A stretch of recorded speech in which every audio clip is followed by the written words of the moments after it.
Tranquility Base here. The Eagle has landed. Roger, Tranquility. We copy you on the ground. New possibilities are opening up for scientific cooperation between countries. 1-0-0.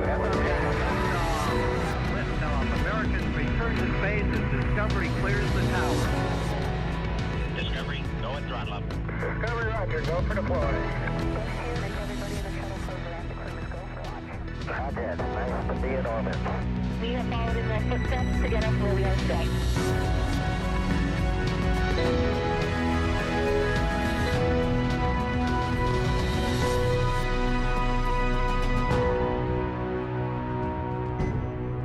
Good morning from America's Spaceport here in Florida. This is a live look at Launch Pad 39A, the very same pad that sent Apollo to the moon and now launches crew missions to low Earth orbit. Today, the Dragon Endeavour spacecraft sits ready for flight atop a Falcon 9 rocket. Launch is set for 12:09 p.m. Eastern Time, and this is Crew 11's mission, the latest mission under NASA's Commercial Crew Program, continuing regular crew rotations to station from United States soil. I'm NASA's Daryl Nail, and this is our live launch broadcast. With me is NASA astronaut and Space Force Brigadier General Nick Hague. He was Crew 9's commander, flew into space. He's a spacewalker, and today he is my co-host. We are not on camera. We will be on camera in about 3 hours, but you will hear our voices only. Nick, it's so good to have you here. Daryl, it's a thrill to be here today. It's going to be an amazing day. We have a big to see as we document Crew 11's journey to the launch pad, that launch pad that you see right there. The crew today that is flying includes the following astronauts. NASA astronaut Zena Cardman. She is our commander for today. There's a picture of all four of them. She's the third from the left. NASA astronaut Michael Fink is our pilot. He's the second from the left. JAXA astronaut Kamiya Yui. He is our mission specialist, and he's on the far right. And then all the way to the left, Roscosmos cosmonaut Oleg Platonov. He is our mission specialist today. They will launch aboard Dragon Endeavour, making its sixth trip to space, and its resume already includes, of course, the historic Demo 2 mission, Crew 2, Axiom 1, Crew 6, Crew 8, and now Crew 11. It's all reliable, Nick. Absolutely. And it's, look at that history there. So crossing paths with Endeavour, I was up there on the station with Crew 8 and got to see it undock. So it's fabulous to see the vehicle making another trip back, and it's even better to see the smiling faces of Crew 11 in that shot with the booster behind them. No doubt about it. We're going to talk a lot about the crew. We're going to learn about them. We're going to hear from them and their own words as well. But first, I want to talk about my esteemed co-host, General Nick Hague. He joined NASA's Astronaut Corps in 2013. There he is, fresh-faced from Kansas. A native there, he holds degrees in aeronautical and astronautical engineering from the U.S. Air Force Academy and MIT. On his first mission to space in 2018, he survived a launch abort, a dramatic in-flight failure of his Soyuz rocket over Kazakhstan. He and his crewmate, Alexei Ovchinin, returned safely, and Nick went on to spend 203 days aboard the space station on this follow-up mission in 2019. Then in 2024, Hague was assigned to NASA's Crew 9 mission and upgraded from pilot to commander when the crew was reduced from 4 to 2. The change enabled the integration of NASA astronauts Butch Wilmore and Sonny Williams, who returned to Earth aboard Crew 9 following the uncrewed landing of Starliner. After a successful mission, the crew splashed down in March off the coast of Tallahassee, bringing Hague's total time in space to 374 days, including 4 spacewalks. What a history there. What an experience. And most recently, Crew 9. Yeah, it's, when you look at it, I think it symbolizes or epitomizes just the nature of spaceflight and how dynamic it is. And, it's not just the unpredictability associated with my history in the space program, but when you look back at all of it, it's dynamic in nature. And And it showcases the professionalism, not just by the crews, but by the teams on the ground, both here at KSC and Johnson Space Center and around the globe, the tens of thousands of people that work tirelessly to respond to that dynamic challenge and make it happen day after day after day. Absolutely, and that includes the crew that's providing us this shot right now, the Kennedy Flight Operations team in their helicopter with a camera that is focused on the launch pad that we can see there, getting a beautiful shot as that Starship launch tower comes into view, another capability that SpaceX has. We'll talk more about that later. But back to the team and all the effort that goes into getting this crew ready. Right now, we don't see the crew. We're about to see them in the suit-up room. We're going to watch them get their suits checked out. What are they doing right now before we see that shot? Yeah, the day starts with some medical checks, and you're checking in with your doctor to make sure that you're feeling great, and it's that last little sync with the medical team, and then you're off to get on. You're basically your underwear. You're going to put on your diaper. You're going to put on your undergarments and get ready to walk over into the suit-up room, shake everybody's hand, and then slip into your launch and entry suit. It's a moment that's kind of full of anticipation and nerves, and you've done the suit up process dozens of times before. It's super familiar, but there's just something, there's some energy in the air, knowing that, hey, this time you put it on, the next time you take it off, you're going to be floating around in zero gravity. Absolutely. And so if you want to follow up questions with Nick, he has tremendous answers. I wanted to follow up, as he mentioned, putting on his diaper, but I'm going to leave that to you, the audience, to do that.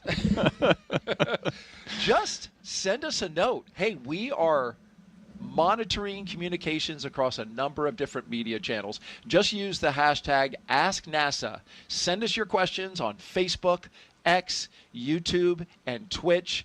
And we'll forward that question. We'll take it live on air. We'll take as many questions as we can and have Nick Hague answer these questions in the moment. He has experience like no other. There has been no other astronaut who has aborted in flight off the top of the rocket. And we're going to go into that in more detail as well later on in the show. A live looking up at the Endeavour capsule at the top of the Falcon 9 rocket. You mentioned all the checks. You mentioned suiting up. You also get a weather brief at this time. And the good news about the weather brief that's happening at this moment is that we just learned we got upgraded to a 90% go for today. That's great news. Weather conditions that support this 90% go are clear and sunny skies. The only small concern, and the reason it's not 100%, is because there is, in summertime in Florida, as you know, Nick, you've been here now for a day or so, it's hot and humid in Florida. And this time of year, in July, is our peak thunderstorm season. So we get a developing sea breeze that starts to blow in, and when that cool air from the sea meets the warm air over the land, we get percolation, we get thunderstorms. So it is 90%, but when that sea breeze starts up, it's expected, the launch weather officer for today estimated, that that sea breeze is going to form storms further inland, so giving us the 90%. Man, the way you described that, it sounded very negative for a 90% chance at go. Yeah, no, look at that picture. It is a beautiful day outside. And it's not just the weather here in Florida, but it's all along the ascent corridor up the East Coast, and weather's looking awesome. And I know as an astronaut, you appreciate having all the data, so I'm just doing the same thing for the audience over here, giving them all the data. Absolutely. But you're absolutely right. Point taken. And this view right here shows it. We have a spectacular day shaping up here in Florida. It is hot and humid, that's for sure. We were out earlier, and in fact, you saw some fellow astronauts who are here that you gave a big hello to. Yeah, so the launching humans into space is a really big deal. And sometimes I think we take it for granted, but when you get down here, you can feel the excitement. You see who shows up, and this is what we're doing is not inconsequential here. This is not routine. We're going to send 4 people into space, and people just need to understand just how difficult, challenging, but important it is that we continue to do this. Something that we've been doing on the International Space Station for 2.5 decades. It's impressive. It is amazing. I was thinking about that the other day. This is the crew that is going to be on station when the International Space Station turns 25 years of continuous human presence. And I tried to think about it in context of everyday people like myself, and I was thinking, if you think about your house, if you've lived in your house for 10, 20, 25 years, imagine being able to say that there was a human being in your house at all times, 24/7, for 25 years. There was never a moment where there wasn't a human inside. Obviously, we go on vacations, we go shopping, we do things, and we leave our house. But this house floating around this planet, never has it been interrupted. That's amazing. Yeah, and we spent the first 10 years living in it while it was being built. For anybody who's ever lived through a renovation, they know what that's like. Hey, look at this. Outstanding. There is our commander. We are in the suit-up room. That's Zena Cardman, and she's getting the final checks for her suit. This is the historic suit-up room, one of several spaces on the 3rd floor of the Neil A. Armstrong Operations and Checkout Building, known as Crew Quarters. The crew has been living and working here for more than a week, their final stop before launch, and their home base through pre-flight quarantine. They actually came in, I believe it was on a Friday or Saturday, so it's only been 6 days in quarantine or so, and now they are getting ready to get the final checks for their suits while they put on all the final components as well. Yeah, and they start quarantine actually back in Houston for a week before they ever come back down to Florida. So they have about 2 weeks in quarantine to make sure that anything in their system clears out before they head up to the space station.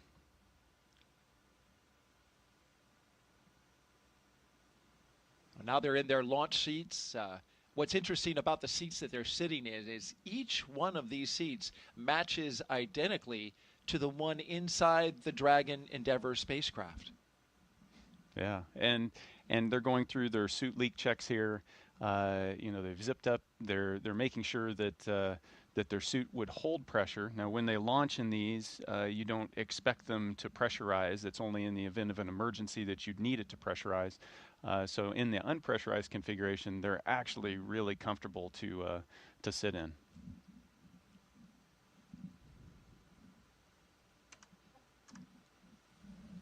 Well, you know that guy's ready to go. That's Mike Fink, our pilot for today. Call sign Spanky. Got a great sense of humor, and he's a live wire sometimes. He is. He keeps you on your toes. Absolutely. And you can see his I smile. think he heard us. Big wave.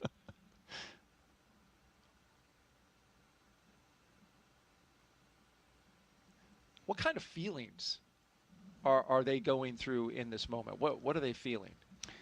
From a just being there, putting the suit on, you can imagine you're putting on a pressure suit. So there's a plastic bladder inside of there. So you're putting on essentially a Ziploc bag that is shaped the size of you.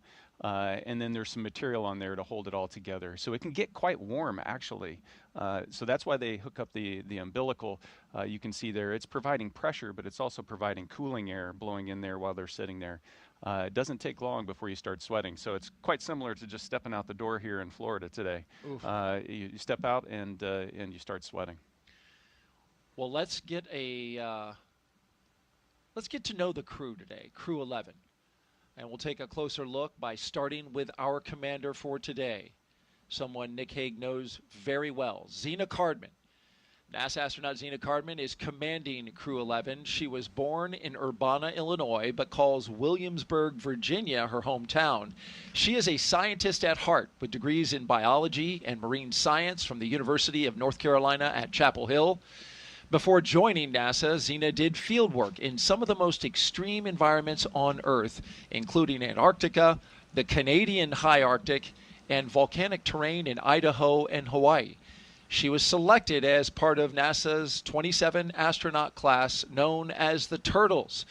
Zena was originally assigned to Crew 9, but was later reassigned to Command Crew 11 to support changes in station operations. And when she's not training for spaceflight, she enjoys rock climbing, writing poetry, and powerlifting. And there she is with a big smile and a lot of excitement. She shakes hands with some staff there. We mentioned that she was originally assigned the commander of Crew 9. You know this situation well because you were the pilot at that time. Yeah. You switched to commander. She was reassigned to a later mission. Tell me about that. How did that work, and why was that the case? Yeah, so the decision to make that change was motivated by the need to get Butch Wilmore and Sonny Williams home. The Starliner spacecraft, the decision was made to return that without a crew, and so we needed to create space in the Crew 9 vehicle. And so very late, within a month or so of our launch, the decision was made to go from a crew of 4 to a crew of 2. And so then how does that happen? You find out on Friday, this is what's going to happen, and then on Monday, Zena and Stephanie and I are in the simulators trying to figure out, okay, so how does that impact us operationally? And we're working together for the next couple weeks to try to figure out how to do that successfully. And so it's a treat to be here to see Zena getting ready to launch, just knowing that the professional that she is in terms of how we respond to those dynamic situations that spaceflight throws at you. Absolutely. And for those who remember, if you were watching Crew 9, Zena Cardman was our co-host when Nick Hague went up into space and spent the 5 hours documenting his journey. Next up is Michael Fink. He is our Crew 11 pilot.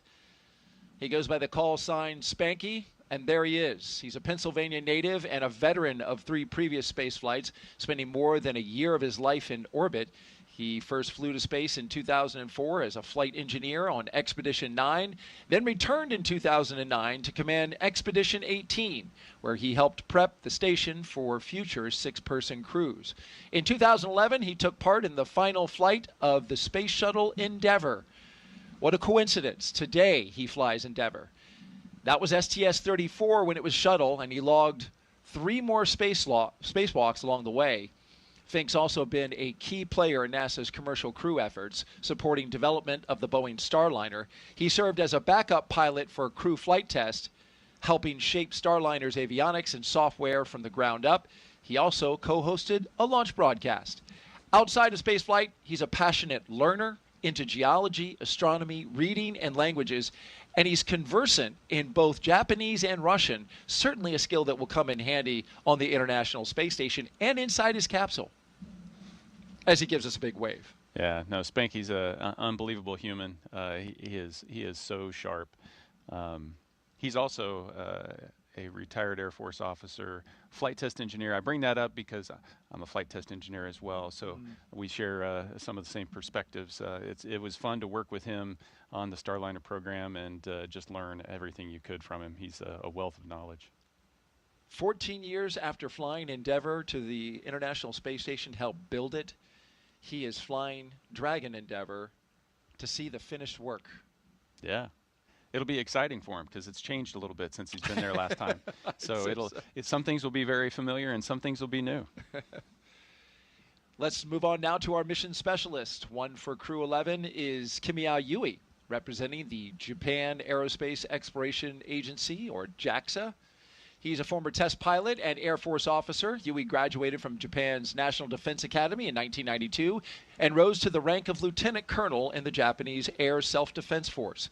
He was selected as a JAXA astronaut in 2009 and made his first trip to space in 2015, spending 142 days aboard the International Space Station as part of Expeditions 44 and 45. During that mission, he made history as the first Japanese astronaut to capture JAXA's H-2 transfer vehicle, a crucial piece of cargo hardware. He also helped build out a new experimental module inside the Kibo Japan's laboratory on station, and he carried out 21 experiments on behalf of JAXA. In 2016, Yui was named chief of JAXA's astronaut group, and today he's on his way back to space. Shares a lot of similarity with your background, Nick.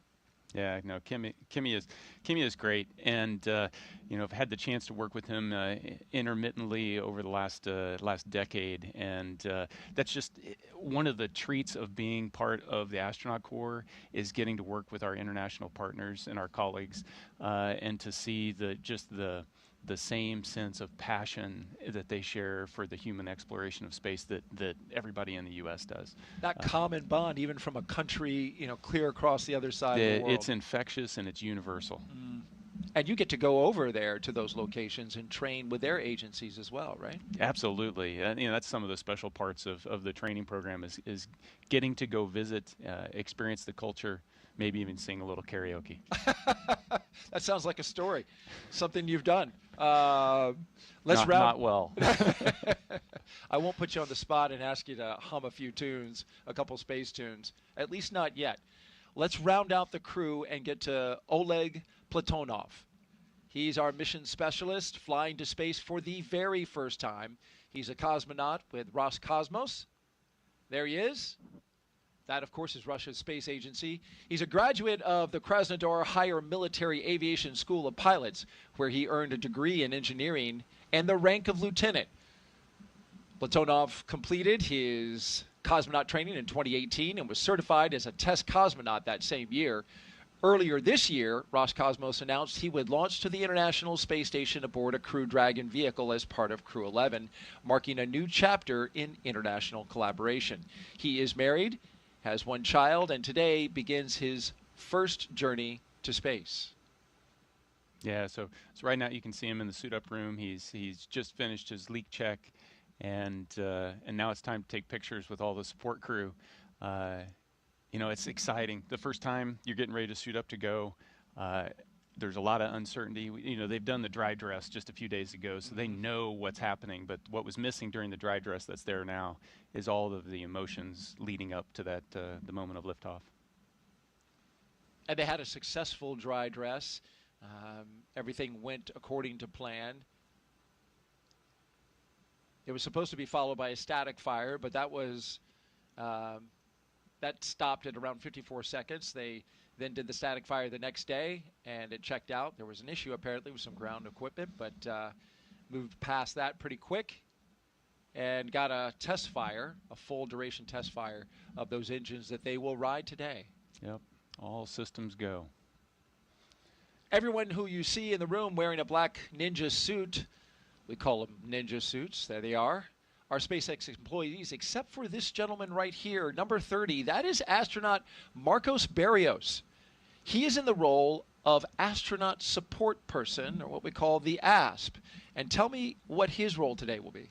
Yeah, so he's the direct support to the crew. Effectively, he's the representative for the Flight Operations Directorate and the astronaut office. He is the person that's going to ride with the crew and the launch pad team all the way to the launch pad. He'll be there at the White Room and be able to observe and make sure that everything is going well. And also, whatever the crew needs, he's there to ensure that they get that last little support up until the hatch closes. Did you call upon the ASP for any reason in any of your flights? I'm trying to think through the archives. Yeah, no. It was just comforting to know, and so it's like, hey, can you let my wife know? Pass a little message. There's some, emotional, psychological support aspects of this more than just the logistical aspects. And it was nice to know there was somebody always there watching your back. Comforting. Yep. It really must be. He's a fellow astronaut. He's in your office. You see him regularly, and especially on the training for the mission, you see him throughout. Yeah, and for the last 2 weeks, he's been in quarantine with the crew. So you've got very close contact with them, and they're watching and following and tracking everything that's going on with you and giving you what you need. As we see the crew there, the 4 members of Crew 11,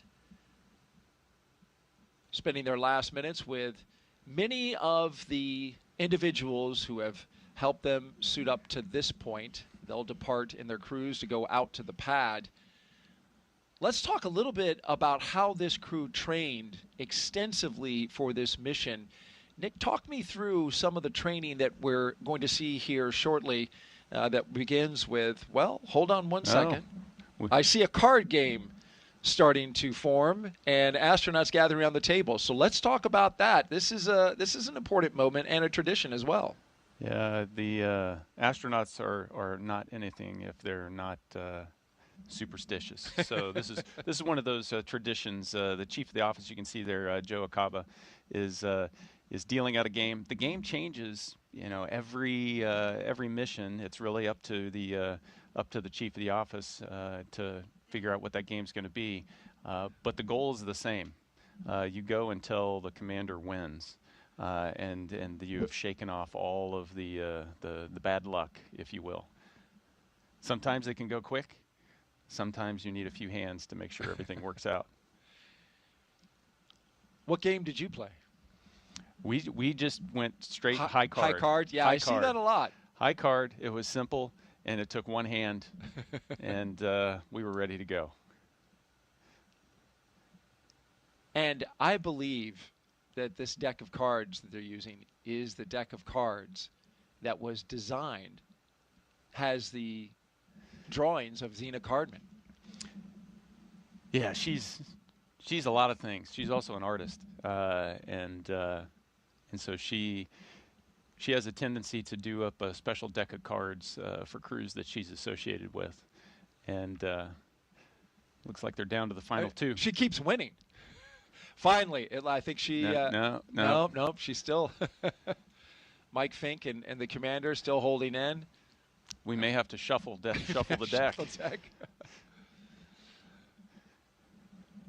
This may be a first, Nick.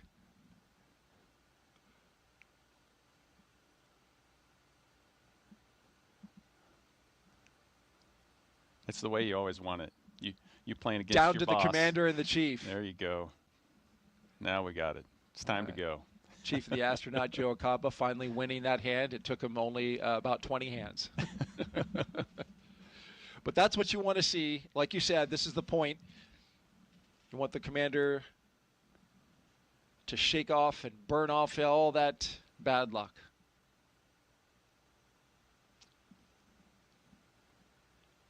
I see another astronaut there in the corner in the left-hand side there. Yep, Eric Bowe.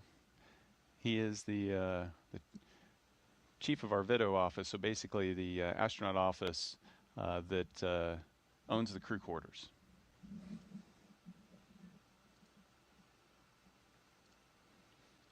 All right, they're lining up. Said their last goodbyes. You see all the ninjas there, the SpaceX support personnel. They're the same ones that have supported you through training and your weeks of training out in Hawthorne. Speaking of training, let's get back to that training video that we were going to show just a little bit earlier. And talk me through, Nick, what kind of training this is. Yeah, so here we've got some search and rescue training. And so this is in the neutral buoyancy laboratory at Johnson Space Center. The capsule there, the focus of this training is everything that happens outside the capsule. So we have a generic capsule that you get out of, and then we simulate what you would need to do if you landed in water and needed to be rescued by search and rescue forces. While somebody sprays you in the face with a hose? Well, in theory, but that's to simulate the helicopter above head and the prop wash that you would get there from the rescue forces that come out of Det 3 here just at Patrick Space Force Base, and the search and rescue forces that DoD has stationed around the globe that can respond if needed. And here, of course, emergency training? Yeah, on board, you've got to be the jack of all trades, and so you need to be prepared to respond to a medical emergency if you needed to. And so we practice integrated training to respond to somebody that needs help. All right, our cameras that were in the suit-up room are now repositioning for the astronauts' departure from the astronaut crew quarters. And while they do that, And while they do that, we want to invite you, the audience. Thank you so much for joining us and being a part of today's coverage, the launch of Crew 11 to the International Space Station. We're taking your questions live using the hashtag AskNASA. So if you're watching on YouTube, Facebook, X, or Twitch, or streaming, just drop us a question and join the conversation. We're here. Nick's ready. And we've got a few questions that we can take right now. Before we do that, though, check out this view from up high. This is the building and the facility that we were talking about, astronaut crew quarters, inside another building, the Operations and Checkout Building. Yep, ONC. And so you can see the caravan lined up there, getting ready to the convoy of support vehicles lined up and ready for the crew to come out and hop in. Those 3 Teslas will ride out to the pad. You'll have 2 astronauts in 2 cars. And of course, these are equipped to keep the astronauts comfortable as they drive out to the pad, which is roughly a 20-minute drive from this location. Yeah, they've got little cooling packs that you can connect to. Same cooling packs you might have seen in the footage from the suit room while they were standing around and saying their last goodbyes that they were hooked up to. They'll move those cooling packs into the cars. Like I said, if you don't hook up to that cold air, you'll start to sweat pretty quickly. Absolutely, especially in this heat. It doesn't take much. Yeah, you can see some of the families coming in to be able to say their goodbyes.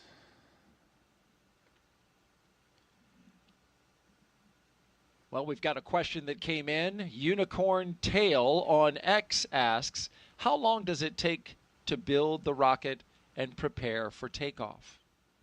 Yeah. So we had the fortune as we were preparing for Crew 9 to meet the team out in Hawthorne that built the booster as it was being ready to ship out, and it's amazing to see, and every time you peel back another layer of the team, you find another group of 30 or 40 people that are just working tirelessly, and so it takes months, years to get to that point. You're looking at a booster here that's flown before, and how can you tell that? It's got a little bit of soot on the side, and so the turnaround for the vehicles or for the rockets is much quicker, but the initial construction takes some time. And this booster that you mentioned, flying 2 previous flights, Starlink and Axiom 4, which what's impressive to me about that is Axiom 4 was just last month. And so they have gotten, SpaceX has, able to turn around the refurbishment of a booster in that amount of time is incredible.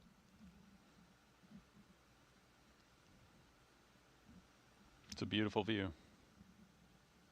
A beautiful view, and we mentioned the heat. There is a heat advisory today, but in the early going, the cool hours of the morning, SpaceX did some get-ahead work today to prepare for propellant load, which comes much later in our timeline, around T-minus 35 minutes, about 3 hours from now. But some forward work that they wanted to get done in the cool temperatures before that heat really gets cranking. Expecting probably up around 90 today when we get to our top heat index for the day. Yeah, it's important that the pad crews don't have the fortune of the astronauts who are hooked up to cooling packs, and so they've got to you got to make sure the entire team stays safe. Absolutely. You talk about the team. There's so many people that are involved in the launching of a rocket. Thousands, especially when we're talking about launching humans into space. And so, Nick, not too long ago, just a week or so ago, you came to the Kennedy Space Center to say thank you to a lot of the people who supported your Crew 9 mission. Yeah, it's a treat. In the lead up to launch, in the months of training, you don't have the opportunity, because you're so scheduled, you don't have the opportunity to get to meet everyone. And so, going through the headquarters building, everybody from the top floor down to the guys here in the mailroom, everybody serves a critical function that keeps this machine working and flowing and able to do the things that we're about to witness that are just really hard to do. And so it was a treat to come over here to Kennedy Space Center. It's a treat to visit over on the Space Force side at Cape Canaveral Space Force Station and Patrick Space Force Base.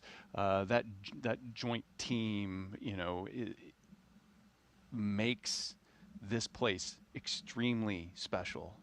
This is the preeminent place to launch humans into space. And that workforce makes it happen every day. And it is still the only place in the world at the moment where you can launch astronauts to the moon. And of course, that is going to happen again early next year with the Artemis II mission. A very special place indeed. And now you're looking at the doors that Crew 11 will exit out of. This is a very historic part of the walkout. It's called walkout. This is where all 4 crewmen leave the crew quarters and then come out to greet their family that we showed you in those wide shots. You're watching live coverage of the launch of NASA and SpaceX's Crew 11 to the International Space Station. We are currently T-minus 3 hours and 32 minutes until liftoff. We are awaiting the crew's departure of the astronaut crew quarters, where they have been for a little less than a week, preparing for their mission to go into space. Inside now, you're looking at the hallway that they'll walk down. Earlier, they were getting suited up and having those suits checked out with pressure checks. This is a look at some of the art in the hallway that the astronauts will walk down. In many senses, this 26,000 square foot area that the astronauts you get to use when you get ready to do a mission resembles very much a college dorm room. I've been through there. That's what it seems like to me. It's very simple. It's not overstated. But that art on the hallway there really adds a touch. It does. It's, there's something about the intrigue of space exploration that harnesses the imagination and humanity's creativity. And, the artwork that they've got displayed there, the artwork that I get sent in the mail from kids across the globe. Oh. And it lets you know that there's something so very organic about the need to explore. That is awesome. I can imagine getting those pictures, how moving something like that is when a young person takes the time to create an image inspired by what they see you do, what they see your colleagues do. You've been listening to astronaut Nick Hague, Brigadier General with the U.S. Space Force. He is here to provide us commentary throughout this entire operation, leading all the way up to liftoff and a little bit thereafter until the astronauts get into orbit. We will document every move. You can see the families that have moved into position there. They're waiting for this walkout. This is the last chance to say goodbye. There's lots of goodbyes leading up to launch. And last opportunities, and over the course of the last few days, there's been, the families are in quarantine as well, so that they can have special moments and quiet moments and say the things that they want to say before they leave for 6 months plus. And but this is the last chance you get to look your spouse or your kids in the eye and say, goodbye, love you, and I'll see you in a few months. And those vehicles that will take them away from their family and out to the launch pad awaiting their vehicle. This is the back of one of them. And they always make a custom message for each of the Teslas that go out there to the launch. Sometimes it's one message on all of them. In this case, we have 3 words for each of the 3 Teslas. And as you can see there, one of them is launch. The next one, and the second one, you can see is live, and you have to reverse the order, right? You've heard of that phrase that you see on signs oftentimes, sometimes in people's homes. Live, laugh, love. Well, this today is live, laugh, launch.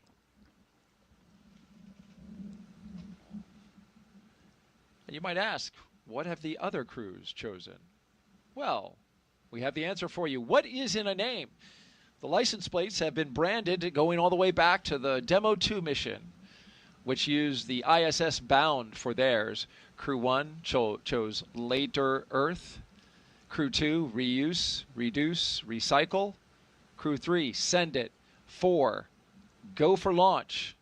5, Blast Off with the number 5 in it. Crew 6, Crew Dragon. Crew 7, Bye. I think I did that long enough. There's 7 letters, by the way, Bye in there, so okay, make now note I of get that. Jessica Meir, that was her mission. She pointed that out. Crew 8, Yay Space.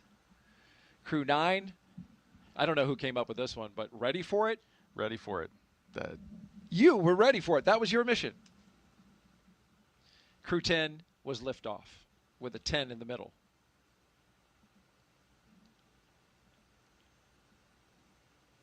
Live, laugh, launch. You were talking about the time that they're spending with their families, and they're about to do that now. And it ties in with what you were saying earlier. Human spaceflight is an important endeavor, exploration, so key to the fabric of this country. But it's risky. It is. It is. You know, it's but it's not risk for the sake of risk. You know, so astronauts are not adrenaline junkies. We manage risk professionally, you know, and we make decisions. It's not just the astronauts too. It's, you know, all the way down from at the top, from program managers, the administrator, all the way down. It's the job of managing that risk because ultimately what we're trying to accomplish is worth it. If you didn't want to take any risk, you wouldn't get out of bed in the morning.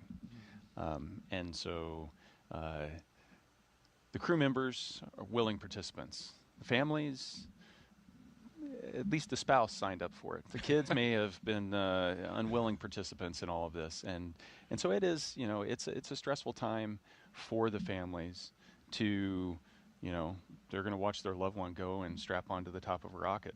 And you know, I gotta give kudos to NASA and its support infrastructure for how it takes care of the crew and their families in a time like this. You talk about that, and just adding a little more detail there, astronauts come down from your office to be with the families during the lead up to launch. And so having the presence of those astronauts who have been there and done it is, I would imagine, pretty important for family members. It is. You know, it's a familiar face. The astronaut office is pretty small. There's, you know, less than 50 of us. And so everybody knows everybody else. And so having that person that you can trust and lean on, from a crew member perspective, I'm going to hop in that Tesla there.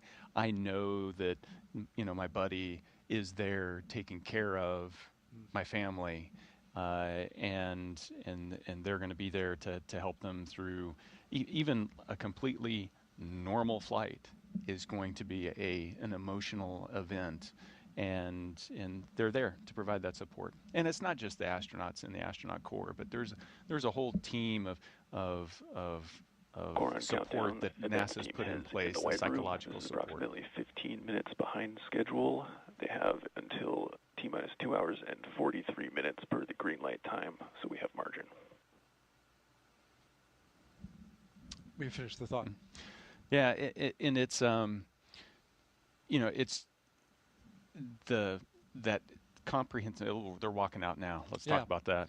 No, that's okay. There's Zena Carmen, Mike Fink, the commander and pilot, our 2 mission specialists, Kimia Yui, Oleg Platonov, and into the elevator they go. From the 3rd floor down to the 1st, the banner behind them, framing them up with all of their photos. And in goes their team. They'll get ordered into the elevator, and the doors will close, and down they will go. So if this was a 100-yard dash, they just left the blocks. That's what it feels like. Yeah. You know, it's at that moment when you start walking down the hallway, now the train's starting to move. So you really know, like, you're leaving the room, you're leaving where you lived, you're taking that journey out to the pad. Bags are packed, ready to go.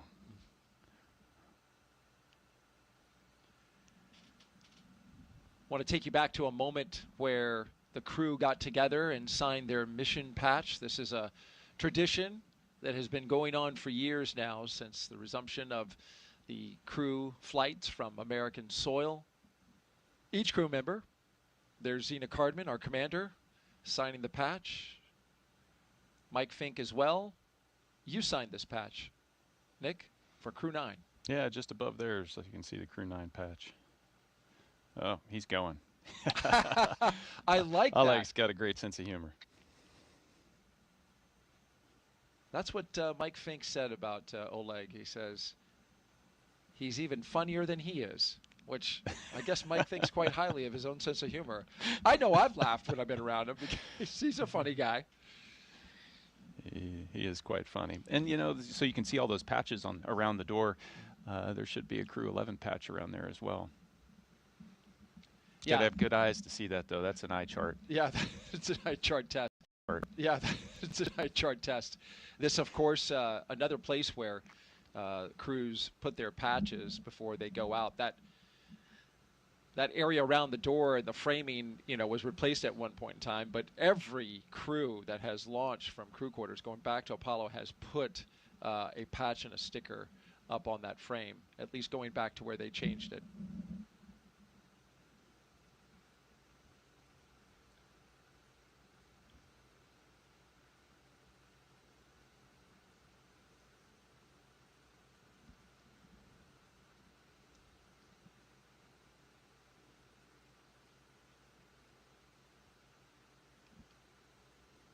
The ride from this location will be provided with a security escort, so there will be no interruptions on their journey out to the launch pad, as it should be here at America's Spaceport. As they drive out to their destination, which you see Core there. Countdown. Side hatches opened. This is approximately 15 minutes behind schedule. We still have margin to our T-minus 2 hours, 38-minute green light time. And there you hear an update from the launch director at SpaceX and informing us that they're behind schedule out at the pad, but they've got margin. Yeah, margin's important. You know, you see the clock there, 3 hours and 20 minutes, counting down to the seconds. The way you've got to launch into space, you've got to make sure that the orbit of the station is overhead when you launch, and so it has to be timed down to the second. And here they are, Crew 11, walking outside for the final time before launch and into a mission years in the making. Core on countdown. Crew walkout is underway, on schedule. Commander Zena Cardman, pilot Michael Fink, JAXA astronaut Camilla Yui, and Roscosmos's Oleg Platonov.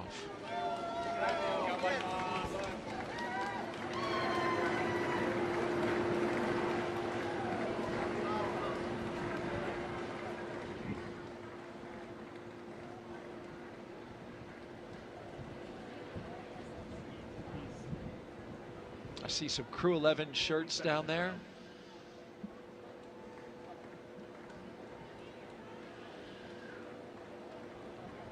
And that's Zena Cardman that we see on the left, Mike Fink on the right, and I've seen Zena do that a number of times, making the heart symbol with her hands.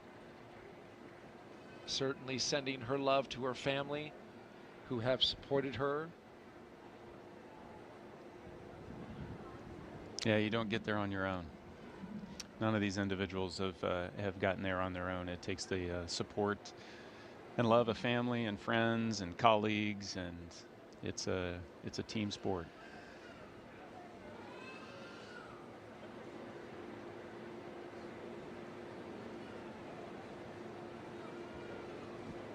You see Mike Fink on the right there, the pilot. He is flying.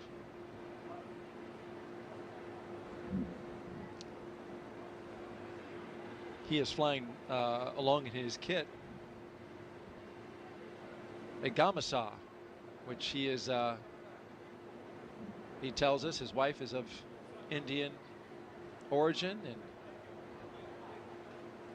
the Gamasa is used in the state of Assam as kind of a scarf, and so he's taking that with him. He's taken a scarf from his side of the family, that side of the family, for all 4 of his flights. A token, certainly, of their blessing on this flight today, but also has sentimental purposes. Yeah, little bits and pieces of home that we can take along with us. And you know, I mentioned that we're big into traditions and rituals and superstitions, and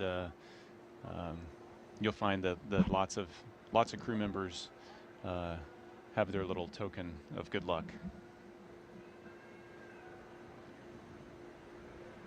You can see them connecting to that cooling air. They've been off of it for a few minutes now, and so a little warm in the Florida air.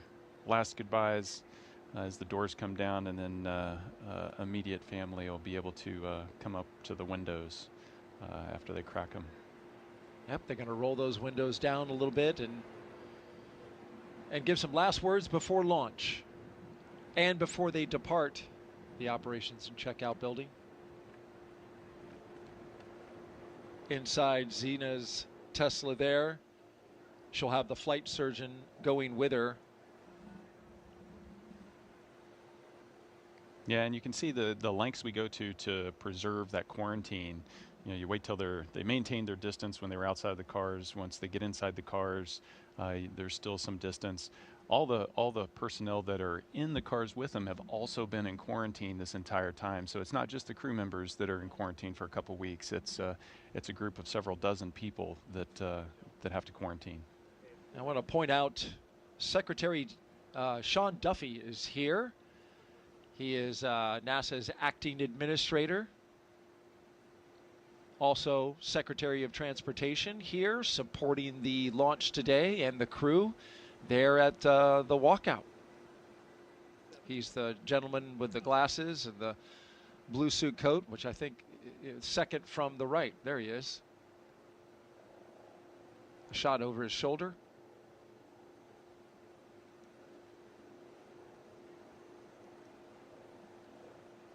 He just took the reins of NASA just a few weeks ago.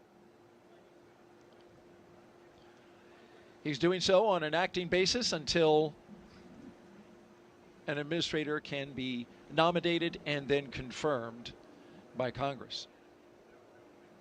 A look inside the window, Zena Cardman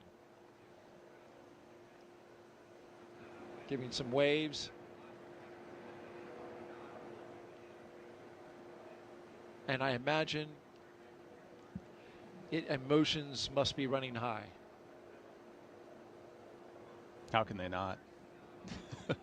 You've been waiting for this moment for a long time, and now you've said your goodbyes. It's tough to say goodbye to family that you're not going to see for a while, but you're also excited to get that car rolling and get on with it. And indeed, they are off. Crew 11 on the road to launch pad 39A. The Teslas are rolling out from the Neil Armstrong building, escorted by security for the 20-minute drive. Lyo seals are removed and installation is complete. This is about 10 minutes behind schedule. Again, we have plenty of margin to our green light time. Team is making up time. Well, that's a good call out there. We were running 15 minutes behind, but as you heard from the launch director, they have made up 5 minutes, now currently only 10 minutes behind schedule, but they do have margin, so there is the team and the launch team will continue to work this, and the flight crew right now headed out to the pad. Their next stop, a rocket waiting to launch them into orbit.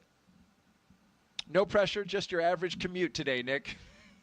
It's not your average commute. You get this police escort with helicopter support, and you get to run every red light and run every stop sign. Absolutely. It's a beautiful sight there. Of course, I say that just. This is a very special road trip from the astronaut crew quarters out to the launch pad, where they will join up with their spacecraft and rocket. We want to learn about this crew. We want to share their story in their own words. So let's hear from the commander of Crew 11, Zena Cardman, as she shares her path from field science to spaceflight. I think in a lot of ways, science and exploration is why toddlers ask so many why questions. It's just part of who we are. In many ways, I think trying to explore space generates solutions to problems that we didn't even know we had. My name is Zena Cardman, and I am the commander of NASA's SpaceX Crew 11 mission to the International Space Station. I was born in Champaign-Urbana, Illinois, but grew up in Williamsburg, Virginia. I grew up almost like an only child. I have two older brothers, but the younger of the two actually went off to college when I was 5 years old. And so I learned to play in my backyard a lot, play with friends, use my imagination, and explore the natural world around me. I studied biology as an undergraduate student. This is largely because I had a really excellent high school biology teacher who inspired me to pursue research on my own, even as a high school student. But while I was at college, I also got to know microbiology. I got to know geosciences and chemistry. I wound up doing a lot of research in an oceanography marine sciences department and studying in remote locations like Antarctica. I also, while I was an undergraduate, became a creative writing minor, and I've always really valued that chance to study the creative side of my brain and explore our natural world through that side as well. I love being an astronaut right now because there are many pathways to get to the International Space Station. We spend long duration periods, so many months long, living and working on board that space station, and it's really focused on research. A lot of that research is on our home planet, and a lot of that research is on us as human subjects. I'm very excited to be actually a test subject for a lot of the medical research that we're doing on board the ISS. I've signed up for a very large, all-encompassing medical study called CIPHER, and this, I think, is going to be critical as we start thinking about going for longer durations and farther places like the Moon and Mars.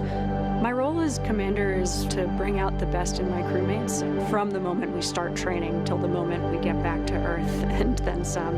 And so I'm always thinking about that larger mission overview and how my crewmates are doing and what we can do for each other. Spaceflight, by definition, requires collaboration and requires more than one person, and the chance to be part of something much larger than myself has been humbling and inspiring and deeply fulfilling. Even since I was a child, looking up at the stars, looking up at the cosmos is inspiring. It helps me answer questions like, what are we doing here? Who are we? Where are we? I don't think we grow if we don't challenge ourselves. I think that's true for myself, it's true for teams, and it's true for us as a society and as a species. We have to take some risks, we have to challenge ourselves in order to push ourselves, and I can't wait to see what we discover during my career and for generations to come.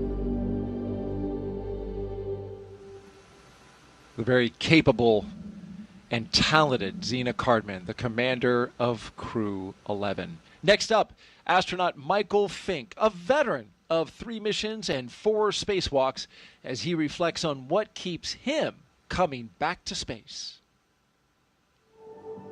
Human beings, part of our nature, part of who we are, our identity is explorers. Because every time we explore, we improve our lives and our situations. It's just natural. My name is Mike Fink, and I'm the pilot for NASA's SpaceX Crew 11 mission to the International Space Station. I grew up in Pittsburgh, Pennsylvania, home of the mighty Steelers, and it was a great time to grow up, lots of great educational opportunities, a time that was tough economically, but a place where we knew that dreams could come true. When I was like 2 and 3 years old, my parents would wake me up from whatever nap I was taking to watch moon landings. We did many moon landings back in the late 60s and early 70s, and that made a big impression on me. So I knew that back then, even when I was like 3, that I wanted to be an astronaut. I wanted to go walk on the moon. I wanted to go explore space. So I learned to read so I could read more about space, and the more I read, the more excited I became. When I was in high school, I didn't know what engineering was. I knew what math and science were, physics. I was kind of good at that. Math. I took a leap of faith and went to an engineering program at the Massachusetts Institute of Technology, MIT. Thankfully paid for by an Air Force ROTC scholarship, and then hustling with side gigs on the weekends. And I got to study airplanes and rockets, 2 of my favorite things. So I was able to graduate from MIT with 2 degrees, and then the summer after graduation, I had a really wonderful opportunity to study in Soviet Union. Fortunately, I'd studied Russian language, so I knew enough Russian to go with some colleagues, and we spent the summer at Moscow Aviation Institute studying cosmonautics, and then I spent the next year at Stanford University getting a master's in aeronautics and astronautics. I love the space station. I helped build it. I helped the first modules get ready here on planet Earth, and have had the joy of living aboard the space station for 2 long-duration missions so far. We've learned from the International Space Station that space is a great place to really understand more about the universe. When we are aboard the International Space Station, we're still gravitationally connected to planet Earth, but we're free-falling, so like we're in microgravity. So you take that big G out of the equation, and then you can find out what's really going on physically. We're also outside the atmosphere, so we can look to the universe beyond us without atmospheric interference. When I'm on a spacewalk, I can look out to the whole universe, and I can see how small our planet is and how big and wonderful the rest of the universe is. And it's calling to us. We need to explore and go see the whole universe that's out there. Space exploration is something that really speaks to me as a person, right? We all kind of have our passions. And for me, since I was like 2 or 3 years old, I wanted to go to space, explore space, and I've had a chance to do that. Half my life I've been an astronaut. I've really, really enjoyed exploring space. Pilot Mike Fink and his team, as you just saw them pass the vehicle assembly building where Artemis 2, a moon rocket, is being stacked. Let's hear now from JAXA astronaut Kamiya Yui on returning to the station, representing Japan, and what this mission means to him. I think humankind has a desire to explore and also expand our area of activities. Space is a great place to explore because Earth is so small. We still have unknown places, but Earth is, generally speaking, so small compared with space. My name is Kamiya Yui. I'm a mission specialist for NASA's SpaceX Crew 11 mission to the International Space Station. I was born in very, very small village in Nagano Prefecture. So up there, I was able to see very, very beautiful stars in night skies. When I was a little boy, I did stargazing, and I loved stars. I really want to know everything on our universe, and I want to go everywhere as long as I live. When I was already like 10 years old, I already wanted to become an astronaut or astronaut. I graduated from the National Defense Academy, and after that I entered Japanese Air Force, Japan Air Self-Defense Force, then become a fighter pilot, then a test pilot, and then became an astronaut. We do science in space because we have constant microgravity in the ISS. We cannot achieve that condition on the Earth. Space station actually contributing our knowledge, and also we can produce new materials or medicines in order to make our future brighter. Going to Moon or Mars is very difficult, so we need to test our materials, and ISS is a great test bed. So Crew 11, we are going to have a lot of experiments on ISS, and JAXA especially, we are going to have new cargo vehicle, HTV-X. The vehicle itself is a little bit lighter, but we can carry more stuff to the ISS. 10 years ago, I went to space for the first time. It's changed a lot. And for astronauts, it became much more convenient to live. For example, we didn't have a good place for cooking. Now we have gallery. and I was able to see a lot of stars and also beautiful Earth or moon. This mission inspired me, and I really want to pass that actually inspiration to other people on the ground. ISS is one of the best examples to have a dream and work together and make the dream come true. So if you see ISS in the night sky, please think about your dream, about how to make your dream come true.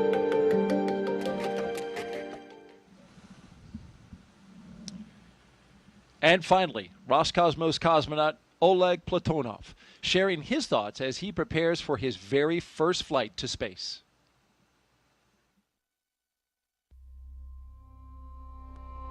Бесконечный космос открывает бесконечные возможности для человечества, поэтому есть необходимость осваивать Солнечную систему, осваивать просторы за пределами Солнечной системы. А для того, чтобы это сделать в будущем, мы должны закладывать эту базу. My name is Oleg Platonov, and I am a mission specialist for NASA's SpaceX Crew 11 mission to the International Space Station. Я родился в большом индустриальном городе в России, в городе Челябинске. Это моя родина. Я занимался в патриотических кружках, связанных с авиацией и космонавтикой, поэтому уже в мое детство я задумывался о космосе. У меня много целей в этом полете. Прежде всего, я хочу полететь на мощной огромной ракете в космос, долететь до Международной космической станции, сесть возле большого иллюминатора на станции, посмотреть на нашу красавицу Землю, и это будет вдохновлять меня работать все лучше и лучше. Мы можем получать новые данные о нашей Земле, о Солнечной системе, о космических лучах, о нашей Вселенной, о жизни микроорганизмов в космосе, о здоровье человека, о получении новых лекарств, о путях улучшения конструктивных материалов и внутренняя потребность человека исследовать все, что находится вокруг него. Хочется узнать все новое, новое и новое, расширяя горизонты своего знания, что границы открыты, что мы можем летать в космос, что мы можем лететь дальше, все дальше и дальше, за пределы нашей Земли, за пределы Солнечной системы. И это будет вдохновлять уже не только нас, но и следующие поколения.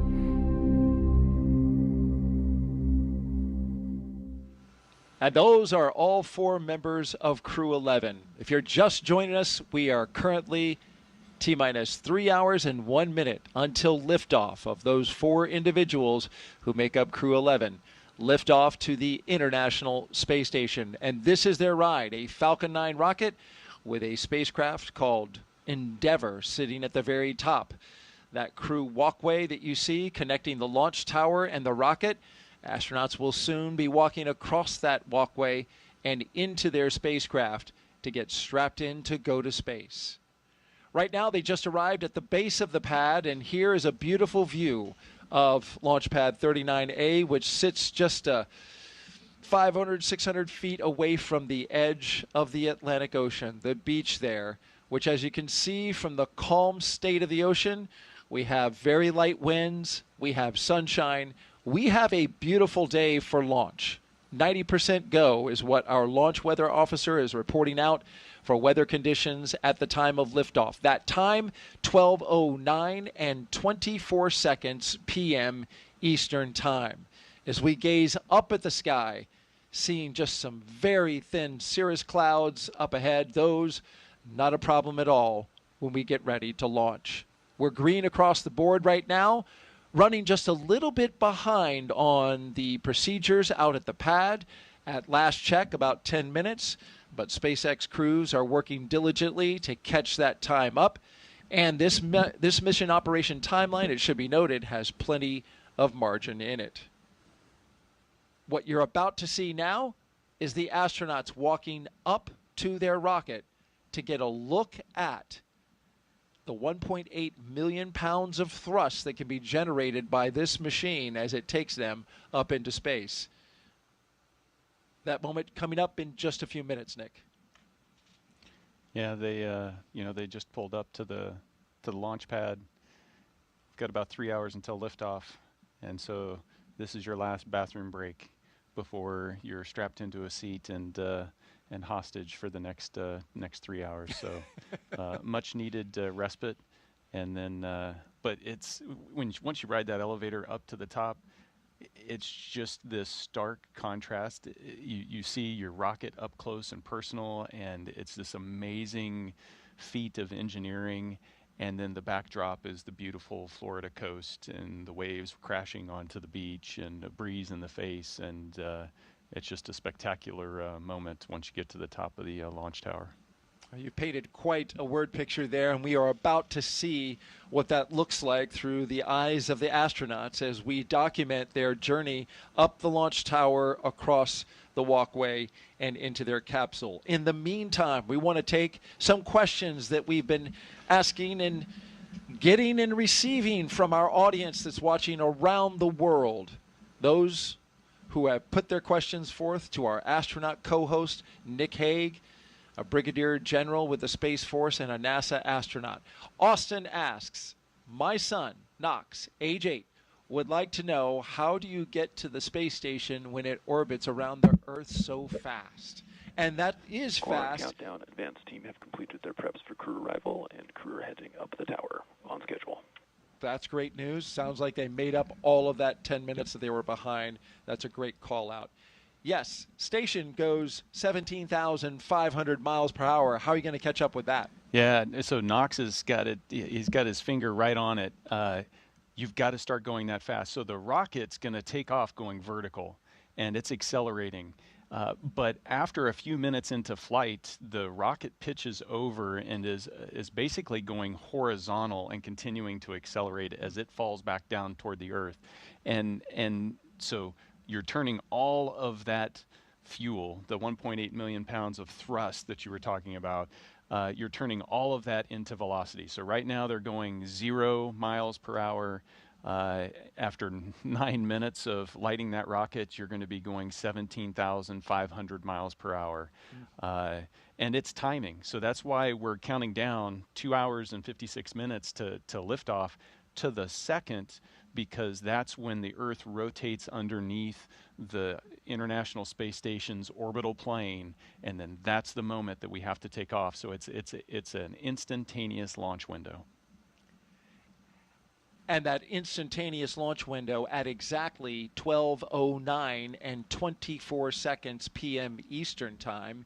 You talk about catching up to the ISS. The day that we have and the time gets them there because we are in the same orbital plane.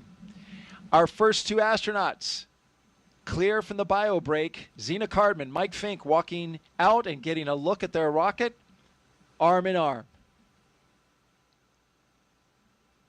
It's a tall rocket, so it's hard to actually look up that. So you've got to lean back to be able to really see it. You know what? It looks like Mike Fink, who's on the right-hand side, has a little more lean.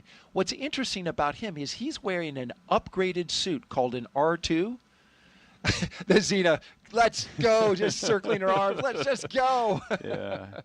But he's wearing an upgraded suit that SpaceX says has more mobility and more flexibility in it. Well, he just demonstrated that. Well, he sure did, didn't he? Oh, no, Zena wasn't going to be outdone. No, it's awesome to see them, you know, the excitement, the emotions that you feel as you're getting ready to do something like launch into space. Astronauts are humans. They feel all those same emotions, and so it's fun to see some of the excitement come out and on display. Spillover right there on the launch pad, because there will be time for things to get serious once they get into the cabin. We turn on the launch escape system and start flowing propellants. But right now, just like you said, a nice moment at the base of the launch pad where those emotions spill out. But talking about the suit, Mike Fink is the only one who is wearing, you can contrast his suit with Zena's. It looks exactly the same, but it's constructed differently. It has a circumventual zipper as opposed to a vertical zipper. So, as you know, you got into your spacesuit like a onesie.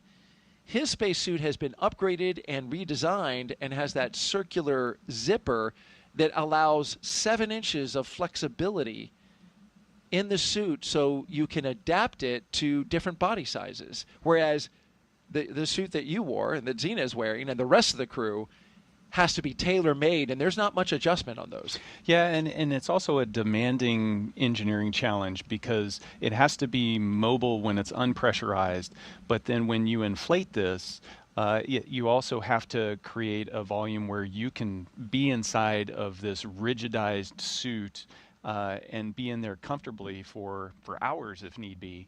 And so that's a challenge to get a suit that does that. And so this next generation of suit is designed to be able to accommodate that wider range a little easier. It'll be good for the astronauts, more comfortable, more flexible, especially, as you mentioned, when you pressurize it, which I guess it's like a giant, just human-sized balloon. This is a great shot. Balloon. This is a great shot from our flight operations team here at Kennedy. You can see the two crew members, somewhat small, getting ready to enter the crew access arm. And here they come, Commander Zena Cardman and pilot Mike Fink, getting ready to board Dragon Endeavour. And they are all smiles. Ear-to-ear grins. It's awesome to see. And what a beautiful vista behind them as you look out at the views of the spaceport. Mike just gave us the two guns. He's a character.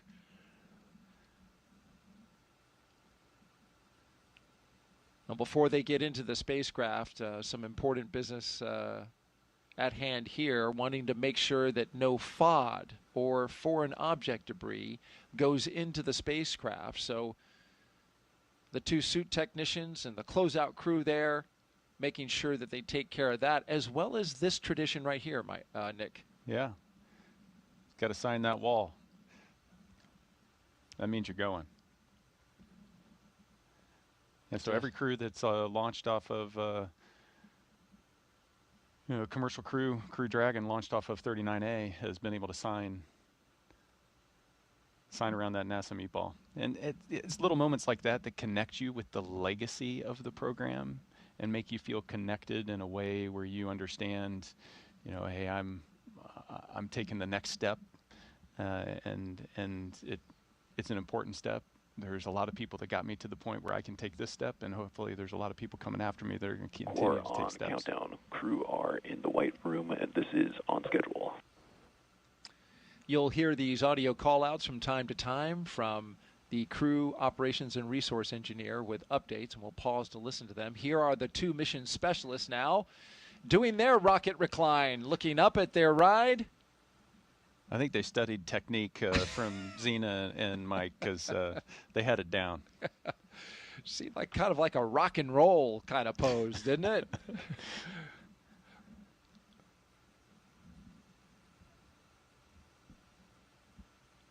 They will be riding the other elevator.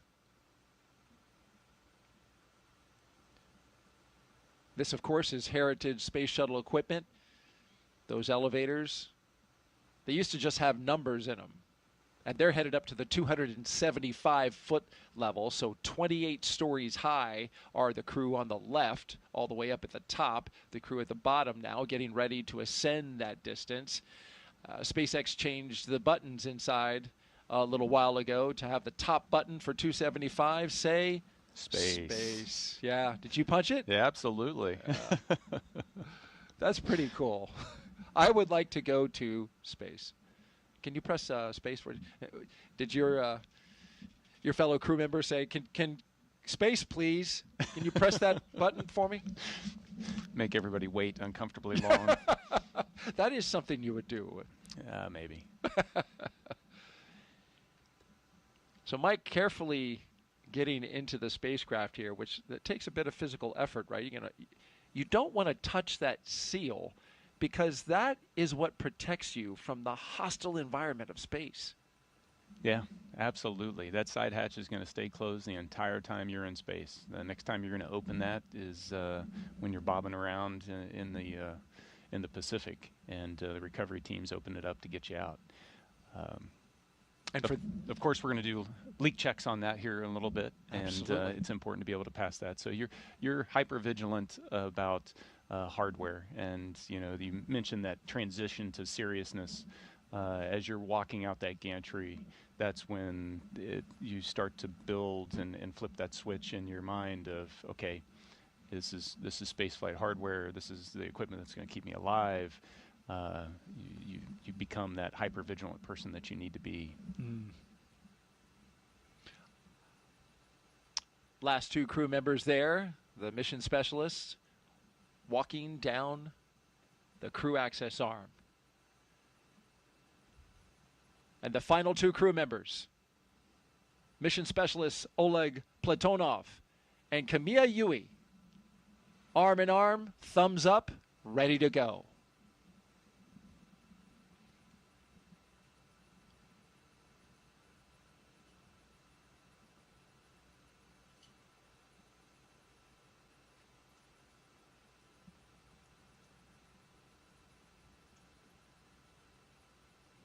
Split screen there, looking outside and inside the White Room.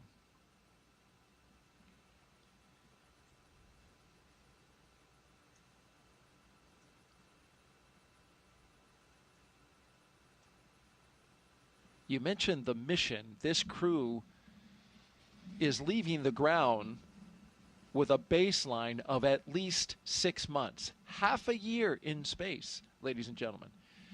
But they are being considered, and research and study and certification process is underway to expand this to an 8-month increment, 2 months longer.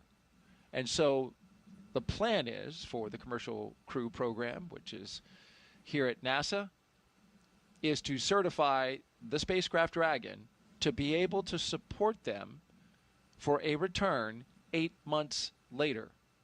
We know they can live on station for 8 months. We've had astronauts live there for a year. But that is a long duration span, so the hope is that they certify them for 8 months and they can return 8 months later, hoping to get it by October. Yeah, it's a 6th flight of Endeavour, and there's a lot of things that need to be looked into. From a crew perspective, the mindset has to be, I'm going for 8 months. And then if it ends up not turning out that way, then that's I guess a pleasant surprise or unfortunate, depending on your perspective at the moment, because every day in space is a gift. No, it'll be exciting for them. And like you said, we've had people up there. One of my crew members, Christina Cook, was up there a year. She launched with me on MS-12. So we know how to do it, and we know how to keep people healthy when they stay up there that long. It really comes down to expectations and expectation management with crew members as well as families, as well as the entire team that has to support this particular mission, because it's not just the crew and their families, but that entire support network is on call while they're on orbit. That's an interesting point to think about. I hadn't thought about just how that kind of puts the family, as you mentioned, on call as that entire time. They have the moments where they get to connect with you via video phone and high-speed connection, but as long as you're up there, they know that you're not here on Earth. You're in space, and you and your crew are being supported by this international laboratory, which has been doing it for 25 years come November 2nd. You're watching live launch coverage of NASA and SpaceX's Crew 11 launch to the International Space Station. I'm Daryl Nail, and I'm joined by NASA astronaut and Brigadier General Nick Hague. We've counted down about an hour and 20 minutes so far, and we're cruising to liftoff. T-minus 2 hours and 44 minutes. T0 is 12:09 p.m. Eastern Time. A look at the signatures on the wall inside the White Room. And I would love to see if we can make out my co-host's signature there. You won't. You won't. No? I launched off Slick 40 over at Cape Canaveral Space Force Station. Indeed you did. Yeah, so there's two lonely signatures over there on on Space Launch Complex 40 right now. That's right, and that was a late change, and my apologies for that, because you were initially supposed to launch off of 39A. Yes, it was. We were the first to launch off. We were actually the first humans to launch off of that launch complex. The certification process, you mentioned the certification process for extending the life of Endeavour. Same kind of thing happens for the ground station as the launch complexes, and they were able to get that process done in time to support us to be able to launch off there. So it was a thrill to be able to be a member of the Space Force and launch off of a Space Force launch complex. That's pretty cool. Yeah. And you're the only 2 signatures there. Yeah. Well, so, hopefully we can fix that. Hopefully we can fix that. Yes, absolutely. SpaceX has 2 launch pads here that are human rated for space flight, and that gives them great redundancy, great capability as well for NASA to have access to.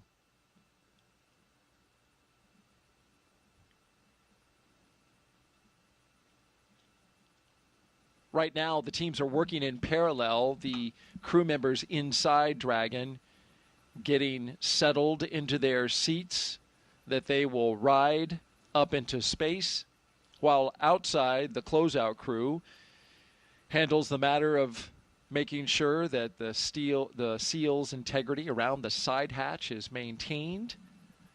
And then once they get them all settled and finish up their work inside with the crew, they'll depart. You can see number 22 still inside.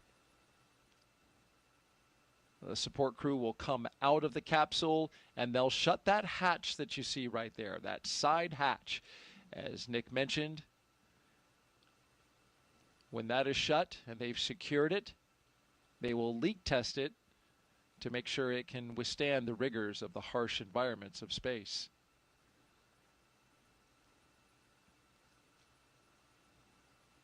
But in order to see and communicate with the crew that's inside, both of the closeout crew members here taking a knee.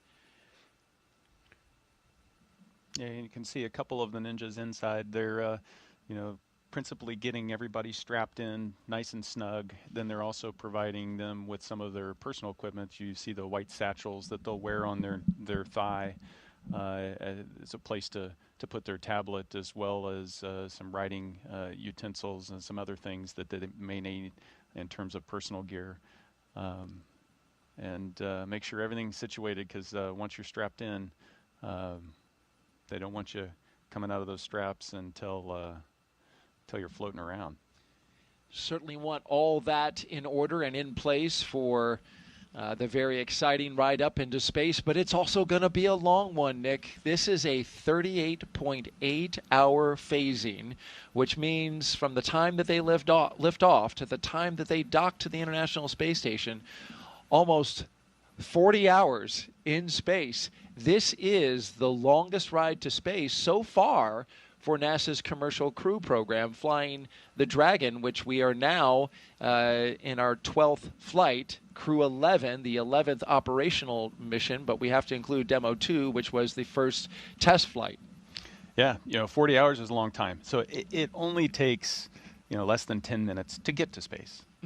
And then, this gets back to the question before of how do you catch up to the space station? Well, we phasing is the word that we use, but essentially in different orbital altitudes you move different speeds, and so we adjust the orbital altitude of the Dragon capsule to allow it to catch up to the space station, and in this case it's going to take 40 hours to do. Most of that time, a few minutes after they have arrived on orbit, they're going to be able to take their spacesuits off, and then essentially you're camping out inside the Dragon capsule, waiting for those 40 hours to elapse so that you can dock and open the hatch and get to work. That's astronaut Nick Hague, commander of Crew 9, flew just a couple missions ago for NASA. Also flew... SpaceX, Dragon, ready for comm check. SpaceX copies, we are configured, so seat 1, seat 2, seat 3, seat 4, comm check. Seat 1 loud and clear. 2, loud and clear. 3, loud and clear. Seat 4, loud and clear. Core, loud and clear. Umbilical comm check complete. Report when ready for seat rotation.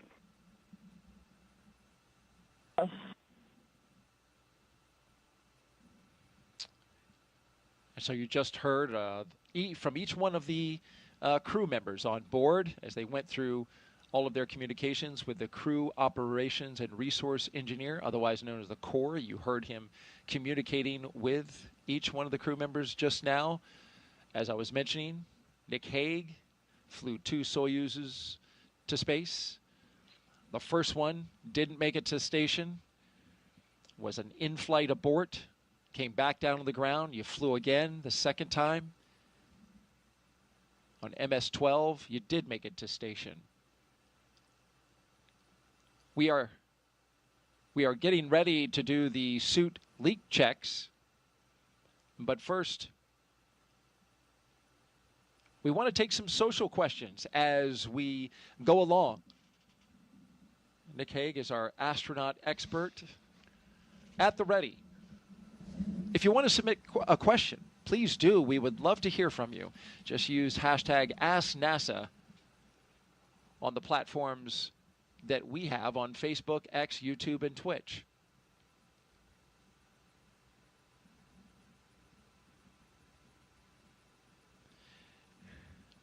And we have a question in on the lower right hand of your screen. Yes, Benny asks, what was the hardest part in becoming an astronaut?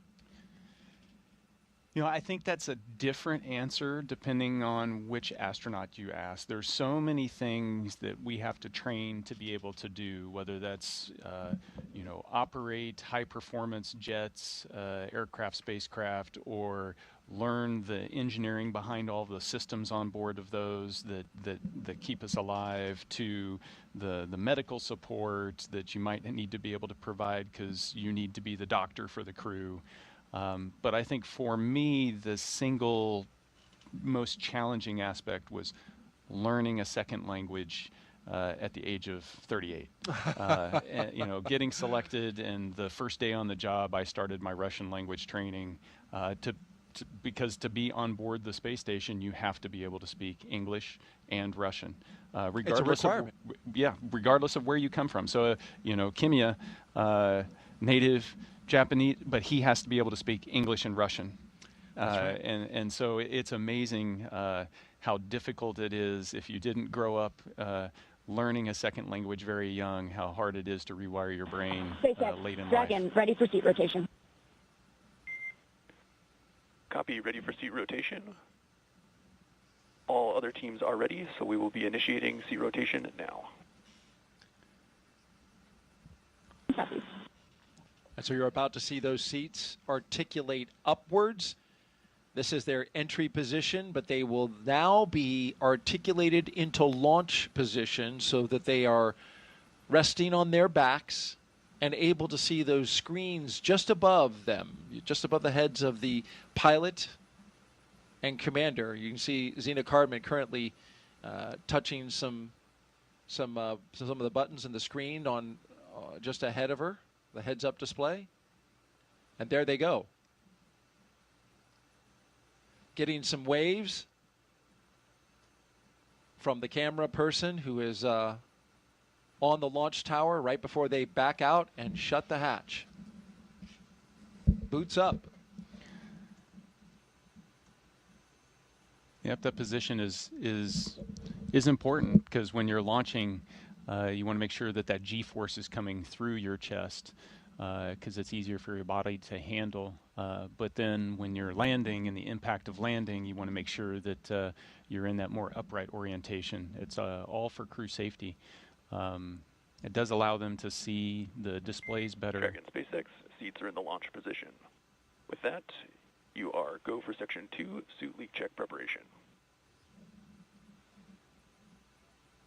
And now that they can see those displays better, they can start operating them. And so Zena's going to step through suit leak checks here with the rest of the crew.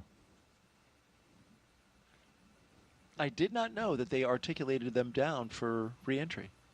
Yeah, after the main chutes open, then they rotate down. How about that? Actually, it's once you come back through a certain G level on re-entry, that's the trigger, and then they rotate, and then you automatically come down? Yeah, you get chutes and everything else.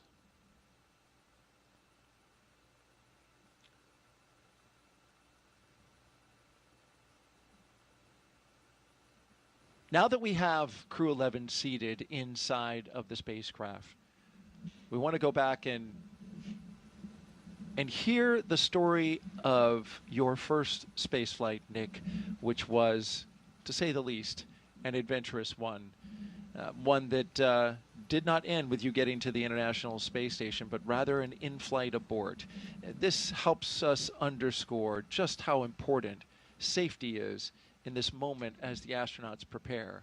So here you are, a number of years ago, getting ready to launch for MS-10, giving a wave goodbye. Talk me through your first spaceflight. Yeah, when I look at this picture, it almost snaps me straight back. It's a beautiful fall day in the steppes of Kazakhstan. We're on, the same launch pad there that Yuri Gagarin launched into space on. And so you feel that deep connection, that legacy I talked about, the human exploration of space. And so we're getting ready to walk up to the elevator. There's a few stairs. It's a turn back photo op and wave to the management that's taken you all the way up to the base of the rocket that's sitting there, that's white with frost because it's full of rocket fuel at that point, and you're on your way. So, I mean, it's everything you dream of. It's at that point, I've spent 40 plus years dreaming about that day happening, and then liftoff. And copy, tear complete. You have a go for section 3 suit leak check. So as we listen in, the suit leak checks. Go for section 3. They will pressurize the suits of the crew inside the cabin. Very important matter. As you're lifting off here, what are you feeling?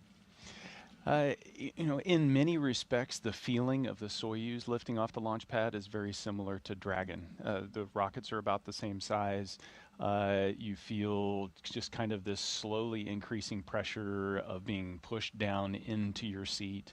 The rumble and the kind of the subtle vibration as you're going, but it's pretty smooth. I'd liken it to being in an electric car and somebody just kind of smashing the accelerator, pushing you into your seat, and you're off. And it was, a smooth ride for the first 2 minutes leading up to the point where those external boosters you see on the base of the rocket are empty, and then they need to separate from the rocket. And that's what led to this moment right here, Nick, when those boosters didn't do quite what they were supposed to. Yeah, one of them didn't. They're supposed to propel themselves away from the center, the core stage.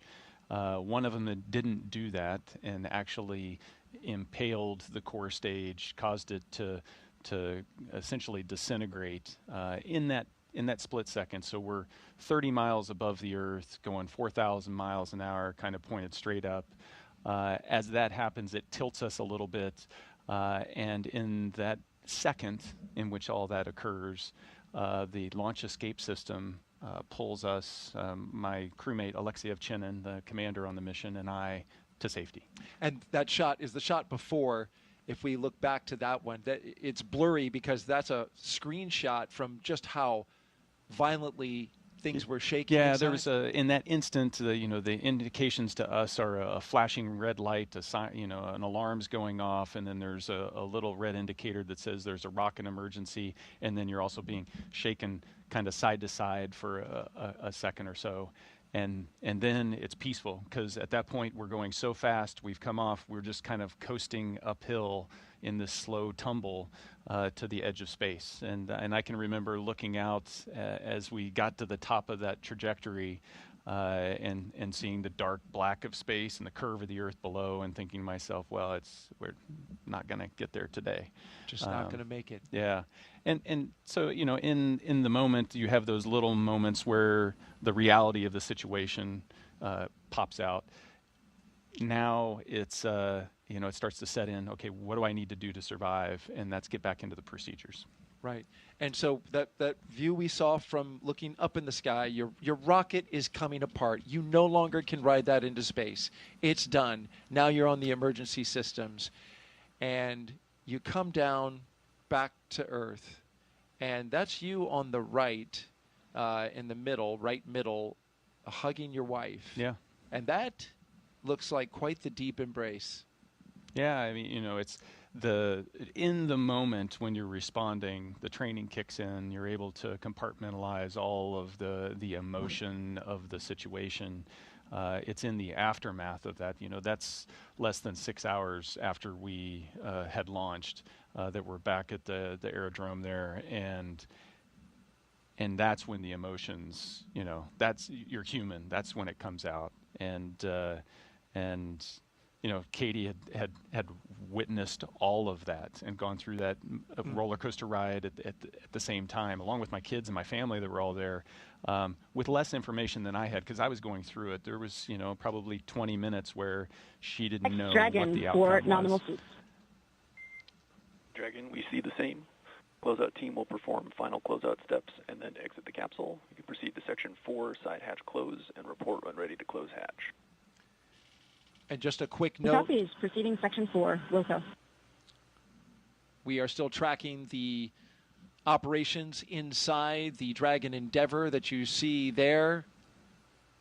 They are doing checkouts of the suits, pressurizing them, getting ready for launch. As we listen to a very important story that Nick Hague just told us about surviving an in-flight anomaly where his rocket came apart, but the launch escape system for Soyuz saved his life and the life of his crewmate and brought them back to their families.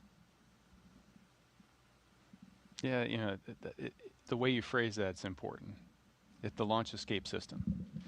The engineers that developed the escape system, the people in the factory that assembled it, all of these people that I don't get to meet or would not normally get to meet.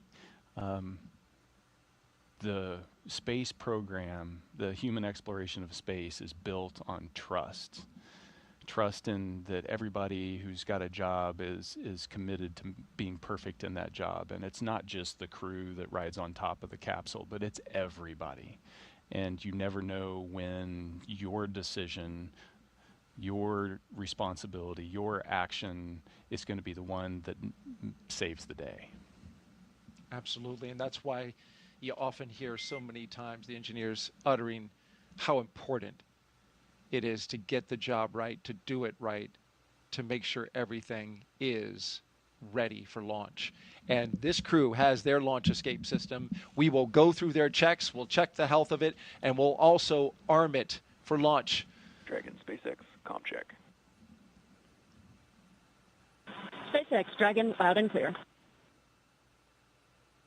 Core has you loud and clear. Deidre's comm check is complete. Stand by for comm checks with DC, MD, and LD in the launch configuration. Dragon, DC on countdown 1, comm check. DC, Dragon, loud and clear. DC loud and clear. Stand by for comm checks with MD. Dragon, MD on countdown 1, comm check. MD, Dragon, loud and clear. MD loud and clear as well. Stand by for comm check over Dragon to ground. You're listening to communication Dragon, checks MD on Dragon to ground, comm check. through each of the 3 paths to this spacecraft. MD, Dragon, loud and clear. MD loud and clear. Stand by for comm checks with LD. Dragon, LD on countdown 1 with a comm check. LD, Dragon, loud and clear. LD loud and clear. Stand by for comm check on Dragon to ground.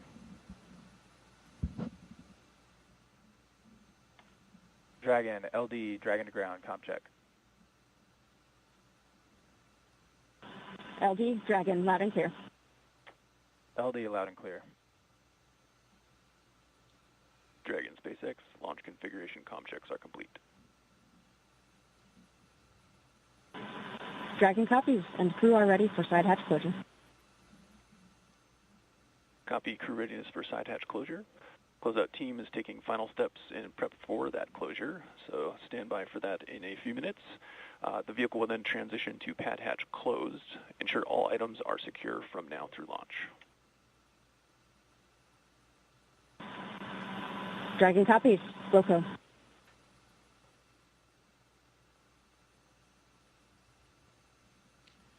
Those communication checks, Nick, were really important for each of the crew members to be able to speak to some very important members of the launch team. Yeah, absolutely. You know, so you've got the comm checks you've been hearing with Core, which is really the voice from the SpaceX control room to Dragon. But you've also got the launch director, the mission director in there as well. And then it gets more complex because you're checking multiple different ways that you're going to be able to get the communications there, whether going direct from ground to Dragon or whether using the TDRS relay satellites. So communications critical, being able to verbally talk, but then the other connection that you can't forget about is the telemetry and the vehicle communication down to the ground. Dragon is a highly autonomous vehicle and has a pretty close couple with mission control on the ground to be able to monitor all of that automation. You're watching launch coverage of NASA and SpaceX's Crew 11 mission to the International Space Station. Nick Hague, our astronaut co-host today, walking you through the operations, just told a very powerful and moving story about his first launch, which ended with a flight abort, but brought him and his crew members safely to the ground, back to his family. He launched again on MS-12, but that story brought forth a question on social that we want to take now. We're taking your questions live and bringing them to Nick, who's answering them as we go. So Oscar asks, Nick, you're one of the very few people in history who have ever aborted, in flight. How did it feel as it happened? Yeah.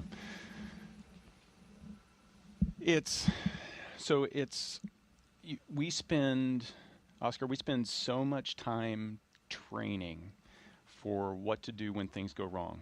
I'd venture that we spend about 95% of our training focused on what to do in the event that something goes wrong. And so the situation of the abort is one that Alexei and I performed in the simulator about 8 months before we launched and experienced it. And so there's the one time in the sim. It's a very short simulation. The actual flight was less than 20 minutes. The simulation's less than 20 minutes.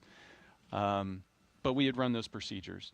And the sum total of all of that training is that you get very disciplined at running procedures because you know that those procedures are the things that are going to keep you safe when things don't go right.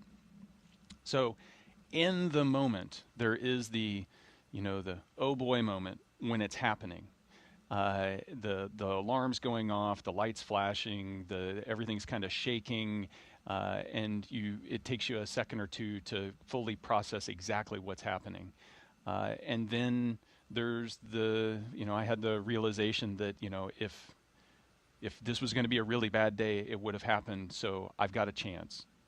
So the best way to protect Alexei and I is for both of us to do our procedures and focus on those. And so you compartmentalize all of those emotions. You kind of set those to the side and you focus on doing your job. And so we run through the procedures and we talk with Mission Control in Moscow and surprisingly, I spent so much time in Star City training, that Russian that I was talking about being painful to learn, that is just naturally coming out because all of our communications are in Russian. And then it's not until you touch the ground, the search and rescue forces come and extract you. They were there within like 10 minutes. They come and extract us and pull us out onto the parachutes.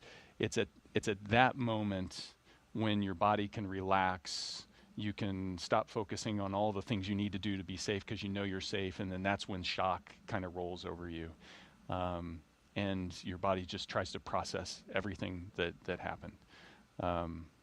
We're human. You can't bottle that stuff up forever.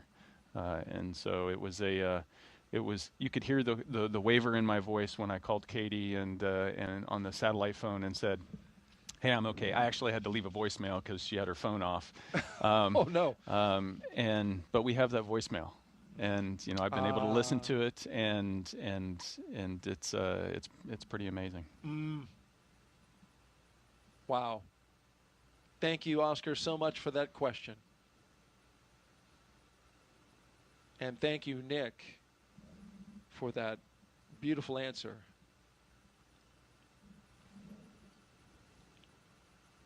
We are continuing to document Crew 11's steps through their mission operational timelines, getting ready for launch. You saw this closeout crew remove a protective cover around the seal. Now they are examining that seal and documenting, taking pictures of it, because once they shut that door, it needs to be as airtight as they can possibly get it, since you're going into the vacuum of space, and it needs to protect all 4 crew members inside. Yeah, it doesn't.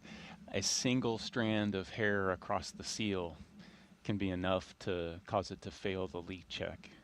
So it's got to be completely pristine. It's got to be pristine. And we've had that happen in previous missions where exactly just that. A hair ended up on the seal, and once they did the pressure check, they saw it, opened it back up, found it, removed it, and then resealed it, and they were good to go for launch. And so there's a bit of margin in this countdown, and we're in that kind of flexible time right now where they have time to work through methodically on this procedure. Nick, we don't want to end the story with the end of MS-10. We want to go to MS-12, which was the next space flight, your next launch. Here you are now with a crew of 3. You said, "I'm going back." Yeah. That's the job.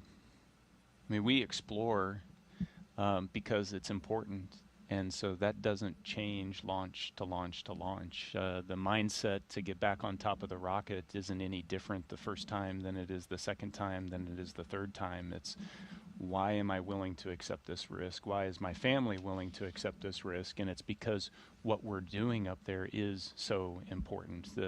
The scientific discovery, the learning about the human body and how we interact with the environment around us, and more about the universe around us, that's just so important. And so that's why you do it. And so this time, night launch. So I got a day launch and a night launch, a twofer. And lucky you. It was beautiful. And you saw Christina had joined. She was going up for a year-long mission. And Alexa and I gave it another shot, and it was flawless all the way to docking. A spectacular flight. And this was in 2019. 2019. Just a little less than a year after MS-10 in October of 2018. Yeah, 5 months. So we had the launch. So we had our launch abort, and then 2 months later. They had fixed the problem. They diagnosed what the problem was with the rocket, and then 5 months later we were on board. It takes a lot to keep the station going. We've been doing it for 25 years, and so that drumbeat of rotations of crews has to keep going. Absolutely, and you fulfilled your role, and that photo we just saw was the completion of a successful mission to the International Space Station when you returned from space and were being brought out of that capsule. Yeah, it's ironic because where our abort landed was in the normal landing zone. We landed there almost a year to the day later in that landing zone. And so it was the culmination of a pretty interesting year, needless to say. How about that? As you look around, right, and go, I remember this place. But you felt a lot different. Yes, absolutely. It's spaceflight changes your perspective. That overview effect that everybody talks about. The the way you perceive the globe and how connected we are and just how special the Earth is. It's profound. I wish we could get more people up there. I hear this time and again from other astronauts that the more, we're almost up to 700 people now that have gone into space. I'd love that to be, 700,000 people, even if it's for short periods of time. As a veteran that's done a suborbital flight as well as an orbital flight, yes, it's all good. I'm sure many of our audience, I know I would love to go someday, and that's of course the aim of the Commercial Crew Program, is to make space more accessible to more people. And so finally, your most recent mission, 2024, in September of that year, not too long ago, you launched back into space on Crew 9. This, of course, launched from right here on the Space Coast, Launch Complex 40, as you mentioned, the first crewed mission from that pad. But there was only 2 of you. And we've talked about this. This was a crew of 2 for a special reason. You had an important mission for Crew 9. Yeah, the seat 1 and 4 there, you can see are empty on the uphill portion, and that was to accommodate Butch and Sonny coming back home with Alex and I 6 months later. So we were launching on a normal rotational mission to the station, and planning to do our 6-month long-duration mission. And job 1, as soon as we opened that hatch, was integrating Butch and Sonny into the Crew 9 crew, and then continuing to do that research mission. There you are, lifting off. I got to say that the weather today is so much better than it was back then. We had a hurricane blow through a day or so before, and then there was a window and a little hole in the weather, and we shot through it. I think they've got a better weather today. And there you are with your full crew of 4 on the way back home. Yeah, you can see Butch in the far field there. Sonny's just off the camera, close to us, and yeah, coming home.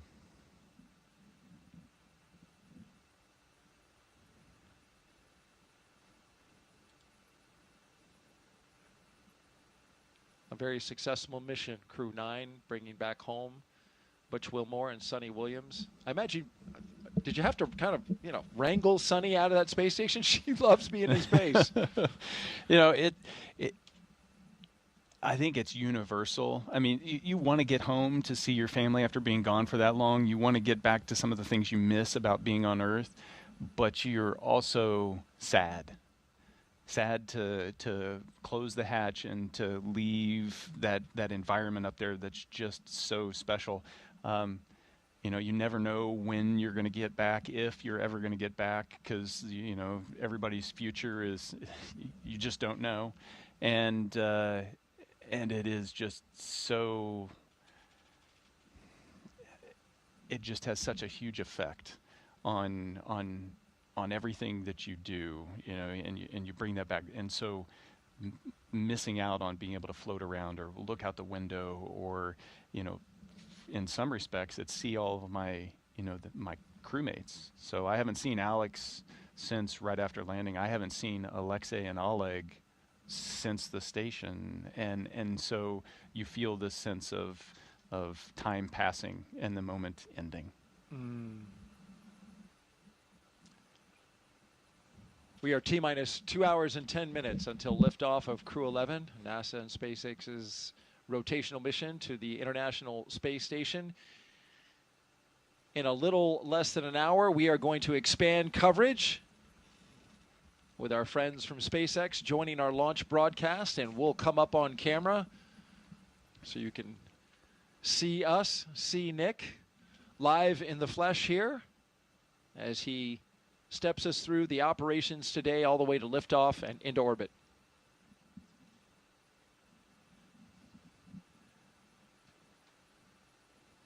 A note about the weather. The launch team and the launch weather officer are discussing conditions both here and along the ascent corridor. Winds are forecast to be picking up around 14 knots and then peaking to 18 knots at launch time.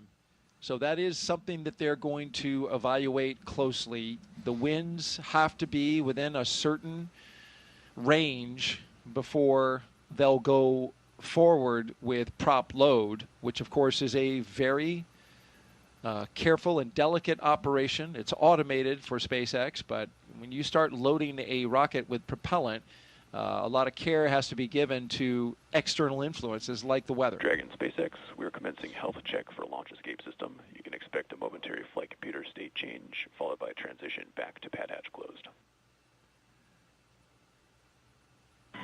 Dragon copies. And so you mentioned the weather, and it gets right to the point that they're making here is the weather's got to be good so that we know that the launch escape system can be used so we can arm that before we start loading that propellant. So at the moment where we start loading all this dangerous stuff onto the rocket, we make sure that the crew has got a way to get out of there in a heartbeat if they need to. And onshore winds may seem like, not a big deal, but if you're coming down under a parachute on a capsule that's not supposed to land on land, you want to make sure that you don't drift onto the land. And so that's why they watch all of those conditions. Critically important, those winds. And so the teams will be evaluating this again just before prop load. Of course, this is a forecast that we see right now, but what actually happens to the winds in the moment that we're getting ready to launch or getting ready to arm the escape system, rather, and then load props could be different. So that's why we watch it in real time. Winds are notably fickle here at the spaceport because of what Nick just said. That sea breeze, it gets kicking up. You can see our flag out by the launch clock right now, starting to blow just a little bit. And so we'll be monitoring that throughout the rest of the countdown going into T-minus 50 minutes. Yeah, it's a beautiful sight, though, isn't it? It is indeed. And what has shaped up to be a beautiful day for launch so far. If you're just joining us, we'd like to introduce you to the crew. Crew 11 going into space today consists of the commander, NASA astronaut Zena Cardman. She holds a Master of Science in Marine Sciences from UNC Chapel Hill. Cardman has experience with NASA research in the Canadian High Arctic and has supported real-time station operations and lunar surface exploration planning. She also likes rock climbing and powerlifting in her free time. She trained for Crew 11 as the commander, but was reassigned to Crew 11. And is now the commander here, and she has, by virtue of all that training, a lot of training for a first-time flyer. She is well prepared. She's been well prepared from day one. She had done a backup flow prior to the Crew 9 assignment. But it was a thrill to be able to go through spend the roughly 18 months leading up to the Crew 9 launch, being able to train side by side with her. She's a phenomenal crewmate and is going to do an amazing job.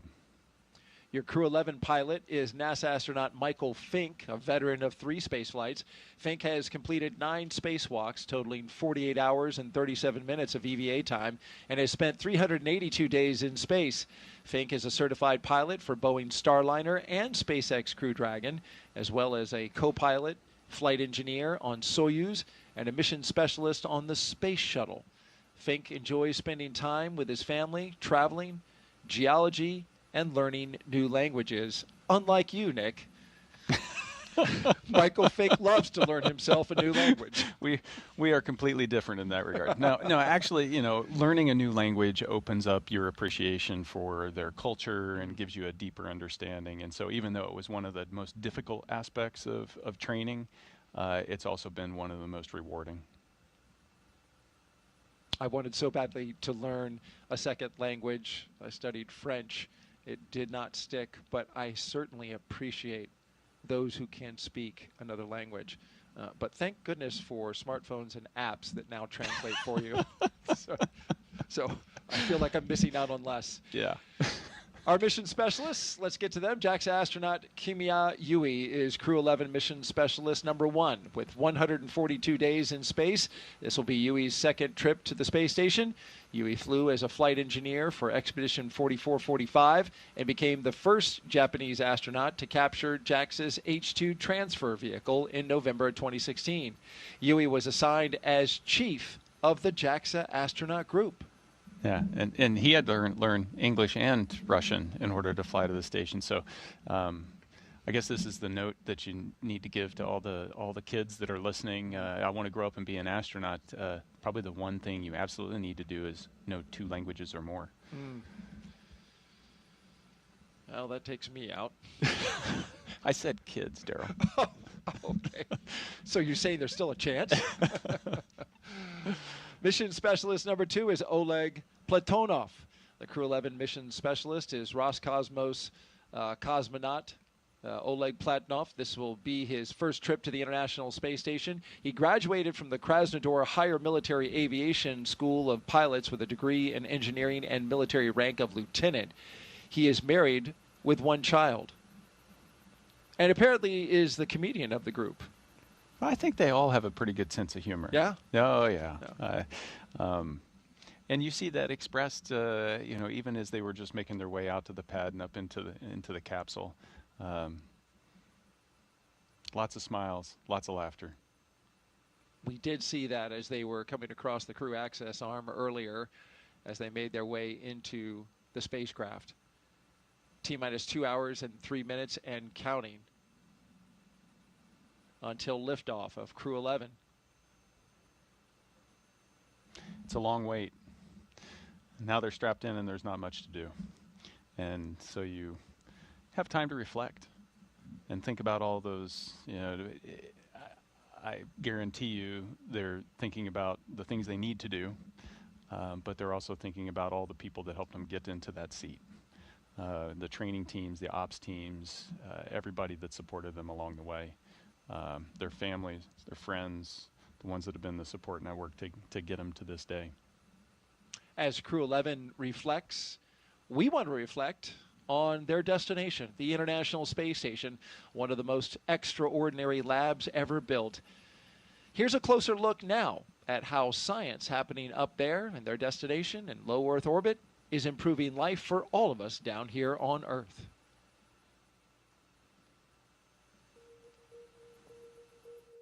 The International Space Station isn't just a symbol. It's a powerhouse of cutting-edge science, constantly revealing secrets that defy Earth's limitations and drive us farther into the cosmos.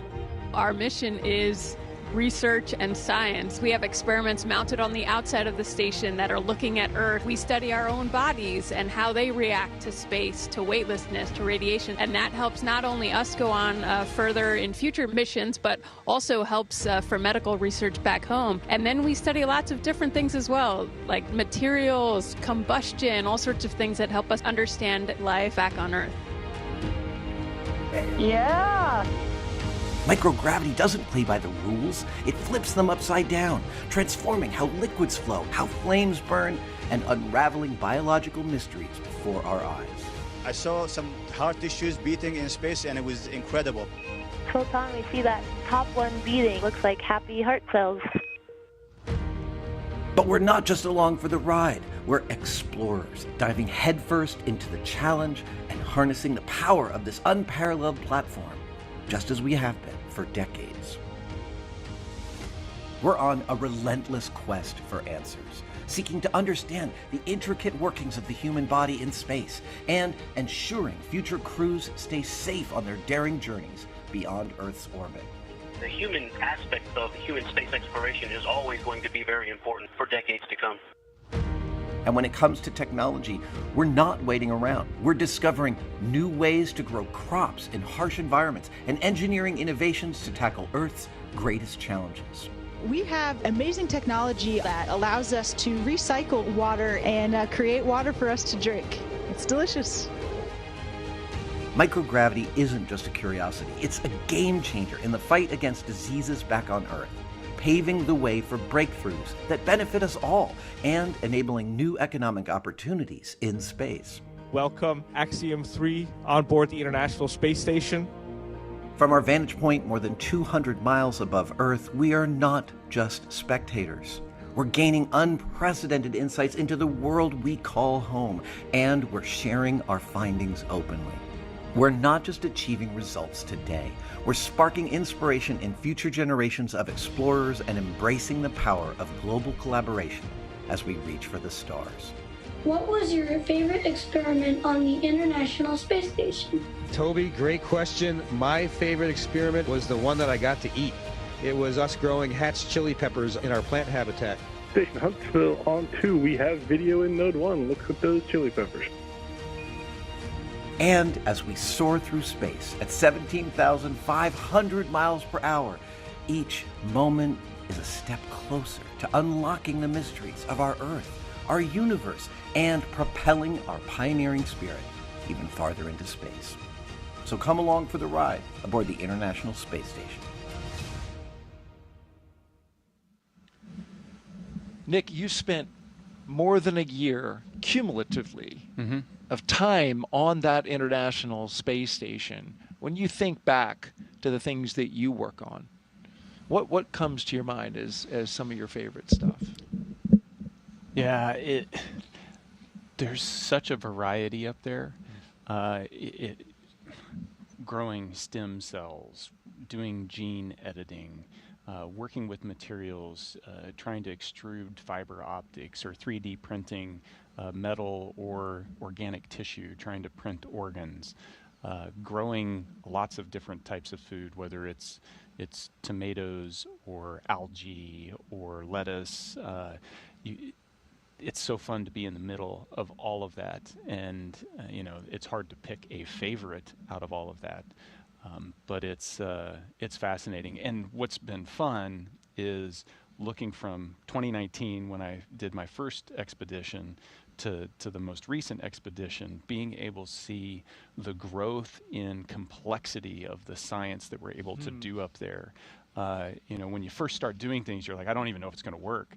And once we start to figure out and adjust, now we're able to start to really reap the rewards of all of that effort. That's a great point, because when I look at the science that's going aboard this mission, this is pretty advanced stuff. You talked about, stem cells in the early going when you were working with them on station.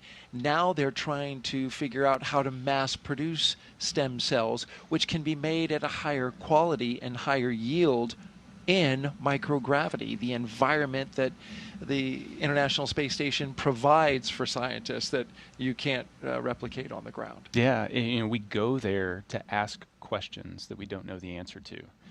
And then when we find that answer, it usually leads to a couple more questions. But that's the nature of discovery. That's the nature of building knowledge. And as we gain this knowledge, we start to identify these areas where, hey, this is something that is unique to space that'll bring benefit back down to Earth for everybody. And then we can really start to exploit that. That is exciting, because in the end, that's what it's for, right? It is not only to advance exploration goals, but also to make life better here on Earth. And the International Space Station in its 25 years has certainly done that. An update as you watch our operations here. We have a little bit of a lull as the closeout crew in the White Room on top of the launch tower seals up the hatch to the Endeavour spacecraft.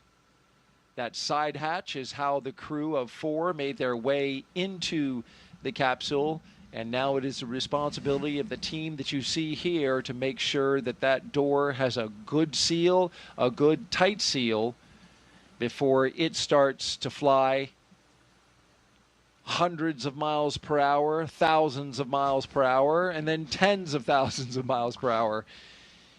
So this is a very important job. Yeah, you're through that hundreds pretty fast.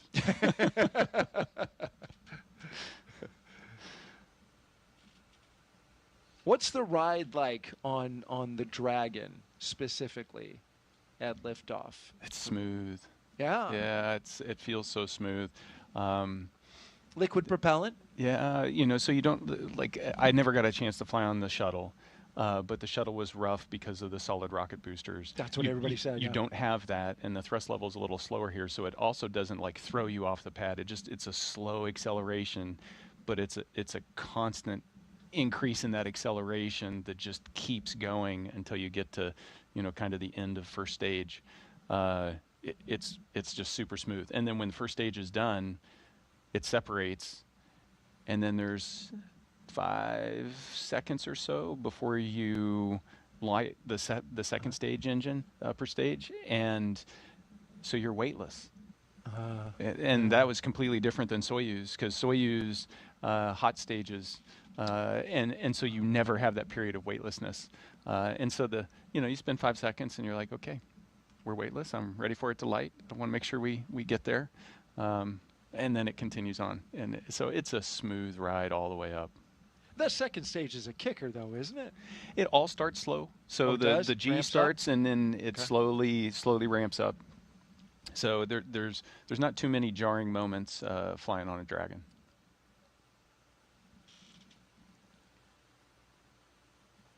We were talking earlier about the science. Let's dive into what Crew 11 will be doing. They will be busy at T-minus 1 hour and 53 minutes until they lift off to get there. We have 2 astronauts and 1 cosmonaut inside Crew 11 right now.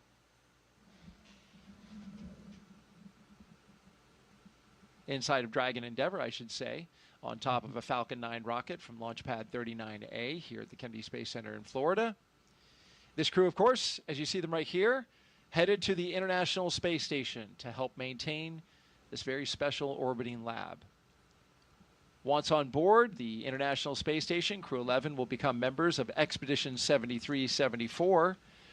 They will conduct research to develop the production of nutrients in space, such as vitamins. They will also evaluate mass-producing human-induced pluripotent stem cells, or iPSCs, to develop cell-based therapies for diseases such as cancer, as well as a possible alternative to antibiotics. Crew 11 will test using phage therapy to treat bacterial infections.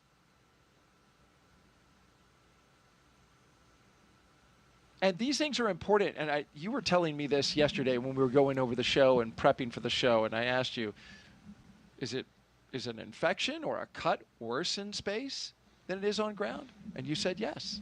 Yeah, our immune systems are suppressed. They don't operate as efficiently in space as they do on the ground. And one of the experiments that I was a subject for up there, and it's an ongoing experiment, is looking at the immune system and just trying to figure out why does it get suppressed like that. But yeah, if you cut yourself and it gets infected up there, it takes longer to heal. So don't cut yourself when you're in space.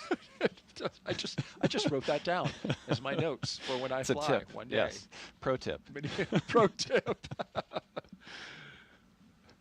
Yeah, and if you do, and you were explaining yesterday, if you do cut yourself, it's not like, the blood goes out into space. It holds to your finger because of surface tension. Right? Yeah, it does. Water does amazing things up there. Just weird stuff. If you get water, it floats in. We see all these videos where it's floating as a bubble inside, in front of them. But if you put your finger into that, it just kind of adheres to the surface of your hand and kind of crawls all up your arm, and then it'll stop, and then it becomes body temperature, and then you can't even tell there's water on your hand because there's no motion associated with it because it's just stuck in that one spot. It doesn't exert any weight on your skin. It's the same temperature.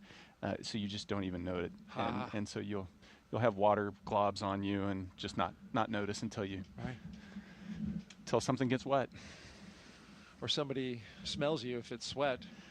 That's true. That's true. It's polite to just hand them a towel.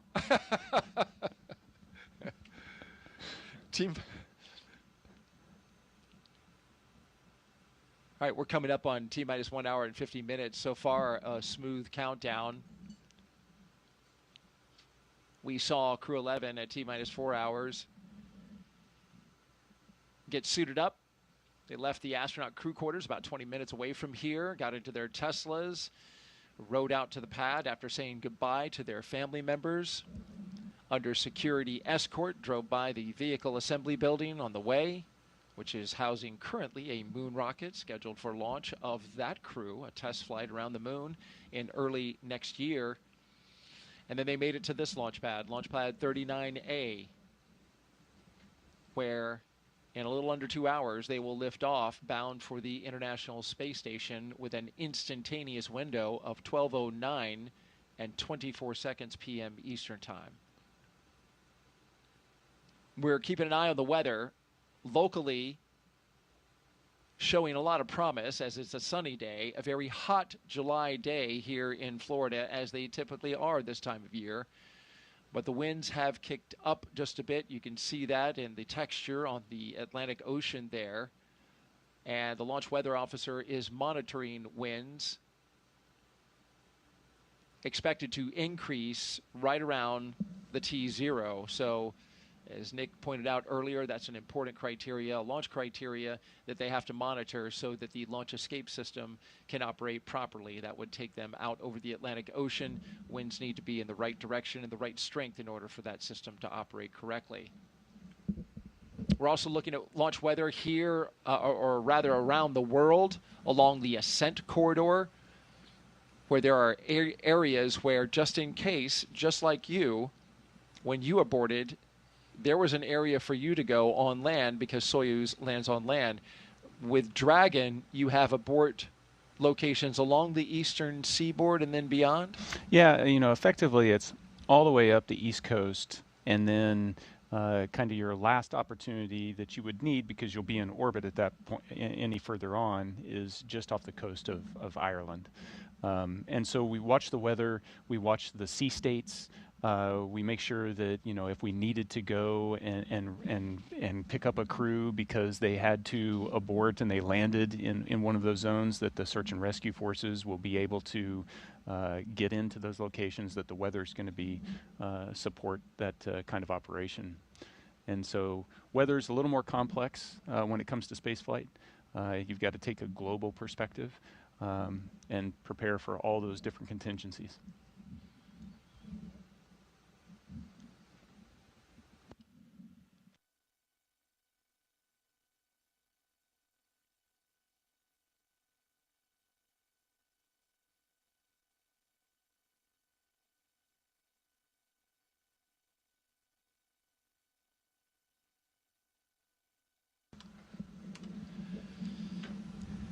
We've got the split screen there with Crew 11 on the inside. That camera with a prominent shot of pilot Mike Fink's knees, dead center. But the rest of the crew is also there. To Mike Fink's, to screen left is mission specialist Oleg Platonov. To Fink's left, to our right, moving right to the two positions, would be our commander, Zena Cardman. And to the far, far right, next to the window, is Kimia Yui. There's a lot of rights and lefts there, Daryl. Yeah. We need some on-screen graphics to make it.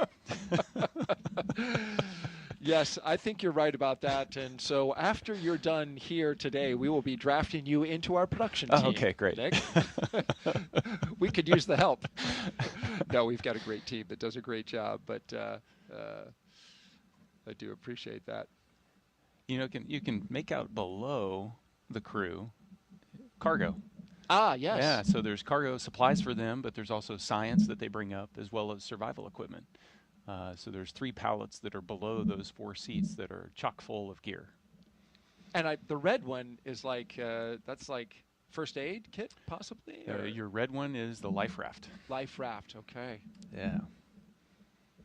So we showed a clip of that in the NBL at the very beginning, where you throw that out and there's a bottle. As you throw it, the rope will extract and then eventually pulls on a bottle that inflates it, and that's what they were crawling inside of in the NBL for training. It also looked like they had water wings. Personal flotation devices, yes. They look like water wings to me, Nick. Yes.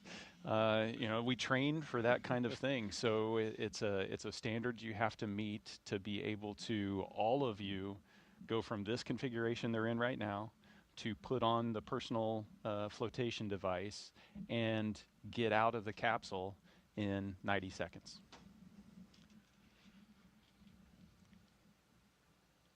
Well, their destination when they launch at 12:09 p.m. Eastern Time is the International Space Station, or ISS. This will be commemorating a significant anniversary on November 2nd. When we get to that date, we will have had 25 years of continuous human presence aboard this orbiting laboratory. Liftoff. International Space Station is underway. We are in the golden age of the space station right now in terms of the return on investment and what we're able to do there.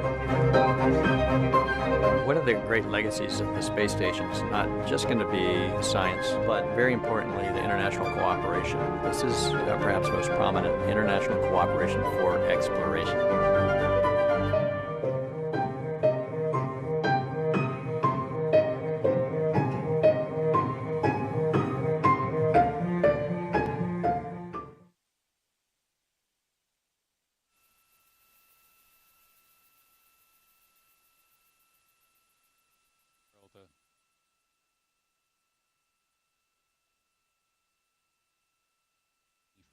Years, every roughly 6 months or so, a crew doing a rotational mission with a handover, and it's been a thrill to be a part of those rotational missions.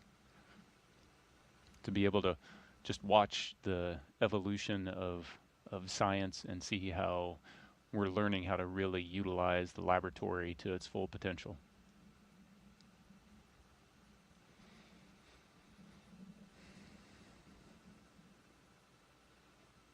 I don't know where those clouds came from. They need to blow away.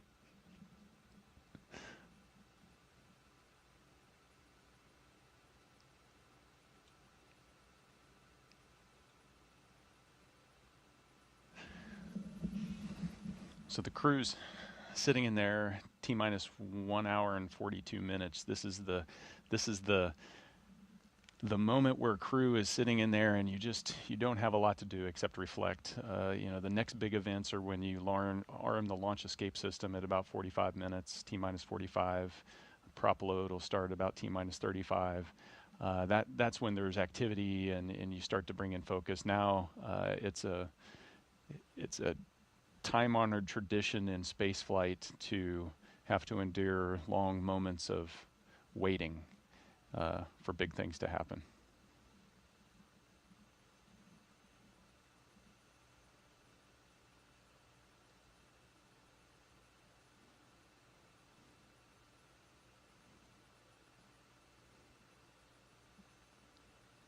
That's a better view. I don't see the clouds.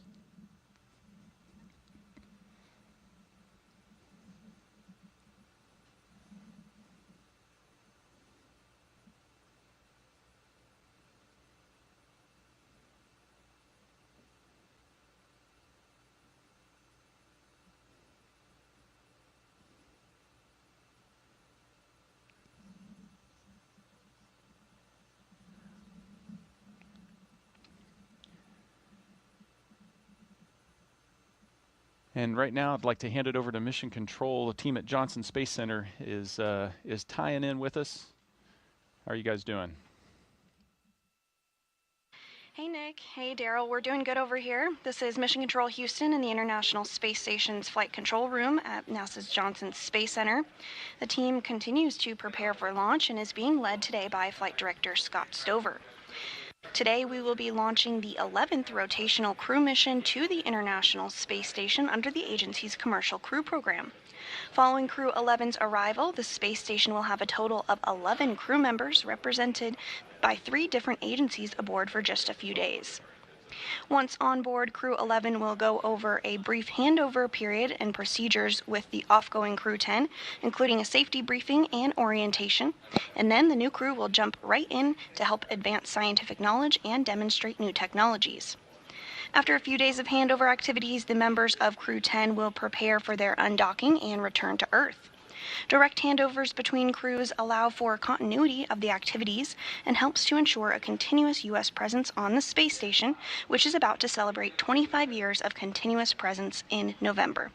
Ahead of Crew 10's return, JAXA astronaut Takuya Onishi will turn over command of the space station to Roscosmos cosmonaut Sergei Ryzhikov. The space station is currently in Expedition 73, and in the fall, NASA astronaut Chris Williams and Roscosmos cosmonaut Sergei Kudzverchkin and Sergei Mikhailov will join the on-orbit crew. Shortly after the departure of the Soyuz MS-27 with NASA astronaut Johnny Kim coming home will mark the commencement of Expedition 74, which will be led by the new commander, Mike Fink. All of this, of course, coming up after today's launch. We continue with the countdown, and with under 2 hours before launch, we'll send it back over to the Kennedy Space Center. Daryl and Nick?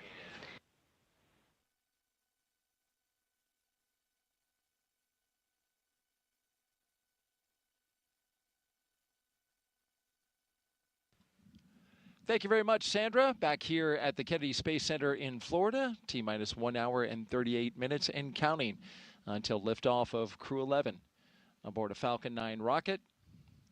The spacecraft Endeavour, the flight leader currently in the fleet of Dragon spacecraft.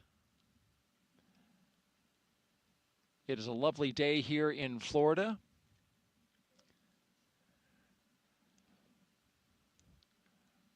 You're looking up in the skies now, and as typical for this time of year, starting to get a little cumulus clouds forming as the cool sea breeze makes its way over land, encountering the warm air here in Florida. Hot and humid air. So we are expecting to get a few cumulus clouds. That was a minor concern for weather. We are still 90% go, but that 10% was for cumulus clouds, and we're starting to see them forming in our shots around the pad. But we're not expecting that to be clumped over top of the pad at T0, so we're still 90% go.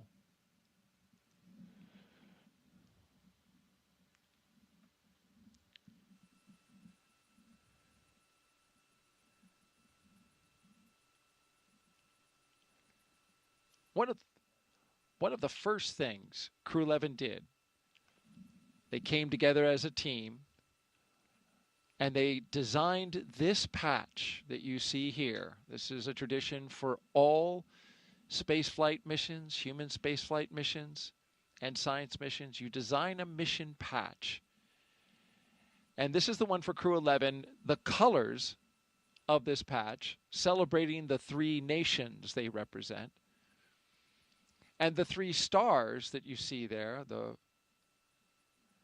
ones with a starburst, they honor their space agencies working together, the 3 of them, NASA, Roscosmos, and JAXA. The 2 sunbeams that you see coming from the upper right, shining down, well, they make the number 11, shining on a tiny blue dot, our home on Earth. The Dragon looks on, of course, a nod to both the spacecraft and the spirit of exploration, while a red flame wraps around it all, symbolizing the full journey, launch, life in space, and a safe return home. And if you look closely, you can see a tribute to their children in the stars. This is a reminder that the missions like this, as we know, when we got the question from 8-year-old Knox earlier, they help to inspire the next generation.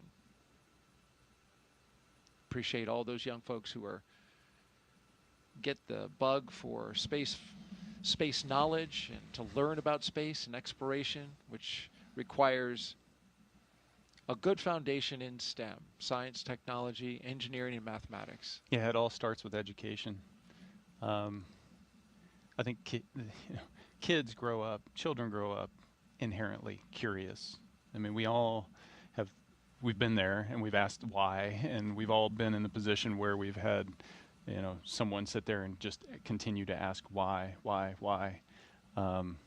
that's really what we're doing on the station with all of our research, all of our exploration. We're asking the question why in a bunch of different ways and trying to find the answers. That we're just wired that way. Mm. It is so true. And speaking of kids, kids are on the mind of some of our crew members. Talking about Oleg Platonov. He has a child whose toy he is bringing aboard the International Space Station, taking one of his kids' toys so that it will be a spaceflight flown toy when it comes back down to Earth, along, of course, with pictures and some other artifacts. But each one of the crew members gets to take something up, and that's what Oleg's taking. Yeah. So I hope it's not his kid's favorite toy. Yeah, because he's going to be without it for a while. No, but that might cause more of a problem on Earth.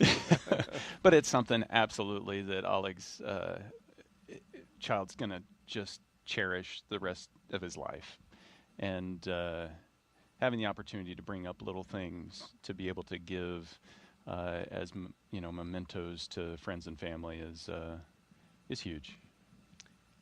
Oleg's fellow mission specialist, Kimya Yui, well, he's bringing a lot of pictures of family, friends, and colleagues. And one of the pictures he's going to take up, he's going to then give back to the people who gave him the photo. So that's a touching thing. We talked earlier in the show about what Mike Fink is bringing up. He's bringing up a Gamasa from the state of Assam. He, of course, said in a press conference recently, he's been married 25 and a half years. To a wife, his wife of Indian origin, and the Gamasa is a silk scarf that carries with it the blessings for his trip to the ISS from her side of the family, and he's taken one not only on this mission, but he's taken that Gamasa on all 3 of his previous missions as well. Yeah, good luck charm. I'd stick with it. It's working well for him. That's right. Whatever you took on your first flight, I hope you put somewhere, buried somewhere. No, just kidding. So I used the same 0G indicator on all 3 flights. Did you? Yeah. You're not. You're like, no, I'm not buying any of this luck stuff. You're like, I'm gonna stick with what works. I trust the people behind it. That's a great answer. And then, of course, finally, Xena, our commander, she's of course taking, like the rest, photographs of family and friends. But because of her previous assignment to Crew 9, the mission that you ended up commanding, her stuff went up early. And one of the things that she mentioned that she is taking up and shared with the public was that she has some cards that were written by her late father that she included in Crew 9, but now we're coming up on anniversaries in a certain amount of time that he has not been with her, and she gets to now see those cards again when she arrives at the International Space Station. Yeah, it's truly touching, and it was one of those things. Once Alex and I got to the station, being able to make sure that we got that stuff set aside and ready for her, knowing that she was going to come in trail, and no, it's going to be a special moment for her. That's right. You actually had her stuff put into place. Yeah, packaged it all up. Yep. She may even have a birthday gift up there waiting for her. Who knows? Well. Teaser. What is it? Nice try. Well,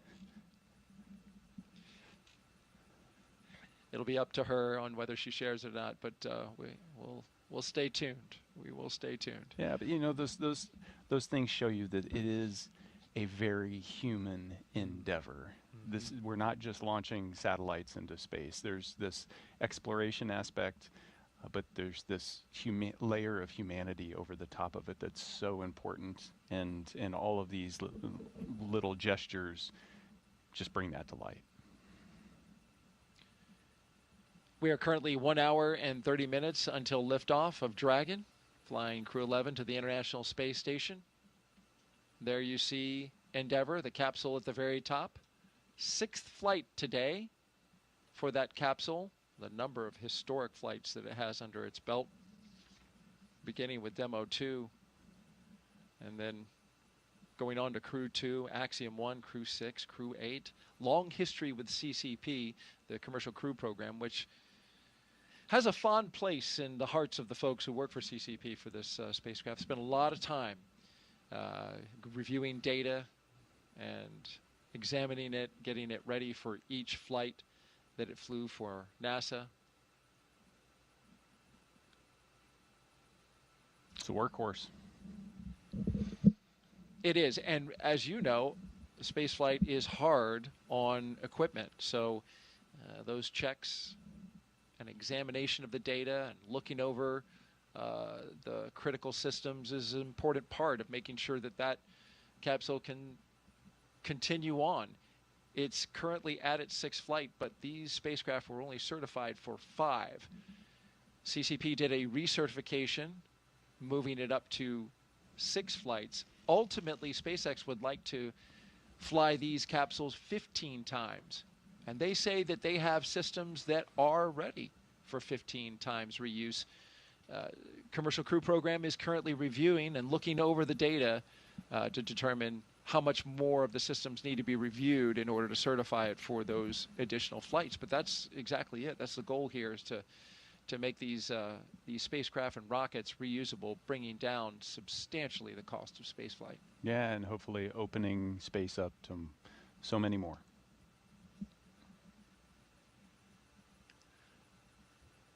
As we wait for the upcoming joiner, less than 20 minutes away from joining our friends with SpaceX, as they will continue on with us in our launch coverage. We'll have everybody up on camera. We'll turn our cameras on. They'll turn theirs on, and we'll get to see everybody from our locations around the United States, both here in Florida, in Texas, and California.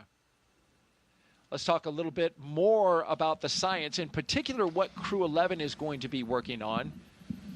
One of the questions they're facing is, how do you grow vitamins in space, or even use viruses to help fight bacteria on a spacecraft? Well, for the past year and a half, Crew 11 has been training to support cutting-edge research like this aboard the International Space Station. First up, Bionutrients 3. The study is looking at how to make essential vitamins and nutrients in space so astronauts can stay healthy on long missions. They'll be testing samples like yogurt, kefir, and a yeast-based drink to see how well they work in microgravity. Next up is Stem Cell X IP1, which uses space to grow stem cells. These stem cells can turn into any type of cell in the body and could one day help treat diseases like cancer. Growing them in microgravity may produce more volumes of cells, mass producing them, and better ones than we can make on Earth. And then there's Genes in Space 12. It's testing phage therapy, which uses viruses that could target and kill bacteria. It could be a powerful alternative to antibiotics, especially in space, where infections can become harder to treat. Some really fascinating research happening on board station. In addition to the human research side of things, you were talking about this earlier, each one of these astronauts will be studied, many of their biological functions, and their, of course, biological data will be studied as their time comes to a close in space, and studied afterwards, studied during, studied afterwards, and possibly it being an 8-month mission. Yeah, you have the opportunity as crew members to volunteer to be a human test subject for a lot of different experiments that are focused on how does microgravity and the space environment, the high radiation environment, how does that affect human physiology? And it runs the gamut from just muscle and bone health all the way down to genetic structure and how that changes, or how our immune systems might be suppressed. And we've been doing this for 25 years and we're still learning. Space is hard on the human body, is it not? It is, but the body is so amazing in how it adapts. It is it is constantly responding to the environment around us. And we don't really see that on Earth because the changes in the environment around us aren't dramatic enough. But when you pull us out of Earth and put us into space, that dramatic change, you get to watch your body respond to all of that, whether it's spinal growth and straightening that causes you to grow a little bit taller, whether it's the fluid shift and you know, the pressure distribution within your vascular system is more balanced, and you feel that in your head. It goes even to the way you perceive the environment around you and your mental predictions of how things behave. You start to predict and think in weightlessness. All of that adapts, and you've got a front row seat for it, so it's pretty amazing. Literally experiencing the changes happening within your own body. Jessica Muir says she came back and she could actually see better than she did before because of that, the pressure of microgravity exerting differently on her eyeball than it does under you know, being back on the Earth with regular gravity. Yeah, and we're still trying to understand the root source of why those changes in vision happen, why the changes in you know, our eyes occur. I wish I had her problem because now I'm wearing glasses as a result of that. So you know, it can go both ways. It can cut both ways. Okay. And who knows, Nick, you might have been bound for glasses anyway, no? Well, I mean, everybody is at some point. Right. You just called me old? Is that what happened? It was very subtle. You did catch it, though. Yeah, I did. T-minus 1 hour and 23 minutes. I'm Daryl Nail with NASA Communications, and I'm joined by Nick Hague, NASA astronaut and Brigadier General with the Space Force. We have social questions. Keep them coming. We've had some great ones so far. Just use the hashtag AskNASA and send us those questions on Facebook, X, YouTube, and Twitch. We've got a person who's monitoring our social feeds right now, looking for great questions. And here's one from Joshua R. Collins. Does the whole crew have the same doctor, or does each crew member have their own? Is it their regular personal doctor or a NASA medical team doctor? So each space agency provides a medical team to support their astronauts or cosmonauts. So you'll, for Crew 11 in particular, you're going to have a NASA flight doc team of a surgeon, flight surgeon, primary and deputy, that will support Xena and Mike. And then you're going to have separate medical teams supporting Kimya and then a Roscosmos team supporting Oleg. Those, you know, in the NASA, if I look at how NASA supports us with medical, the personal doctor is your flight doctor. And so the person that sees you day to day for the years leading up to your mission is the same person that is supporting you throughout your mission, and then after your mission when you're rehabilitating, and then beyond. And so that flight medicine team is one of those key relationships that you develop once you join the astronaut corps. A flight surgeon for each space agency, and they go with them until they get to the pad, and then they break off. They're there, standing not too far away, just in case they are needed for any reason. But those, exactly as you said, those flight surgeons standing by. Give you a couple upcoming milestones.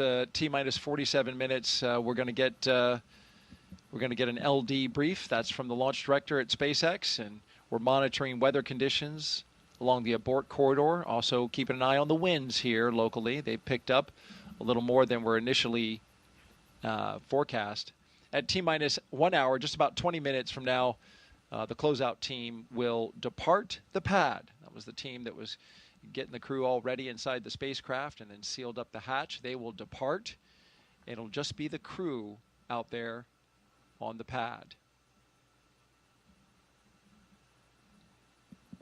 It'll be them and Dragon Endeavour that you see right there at the top. We've talked a lot about this capsule today.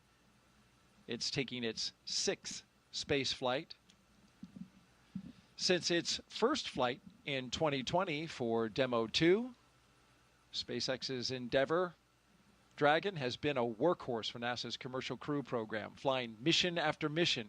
It has safely carried astronauts to the International Space Station 5 times. Demo 2, Crew 2 in 2021, Axiom Mission 1 in 2022, Crew 6 in 2023, and Crew 8 in 2024.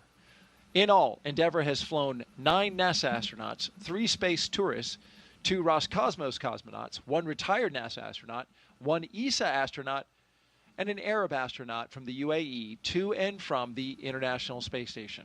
Crew 11 marks Endeavour's 6th mission, the flight leader to the ISS. And we leave you now with dancing from Crew 1.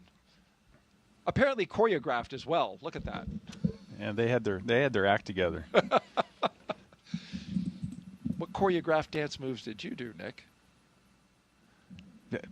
Don't dance. That's one thing that don't didn't. Dance. That's one thing that didn't translate into space. Yeah, I don't dance on Earth, and I didn't dance in space. But you can do somersaults and flips and twists, though.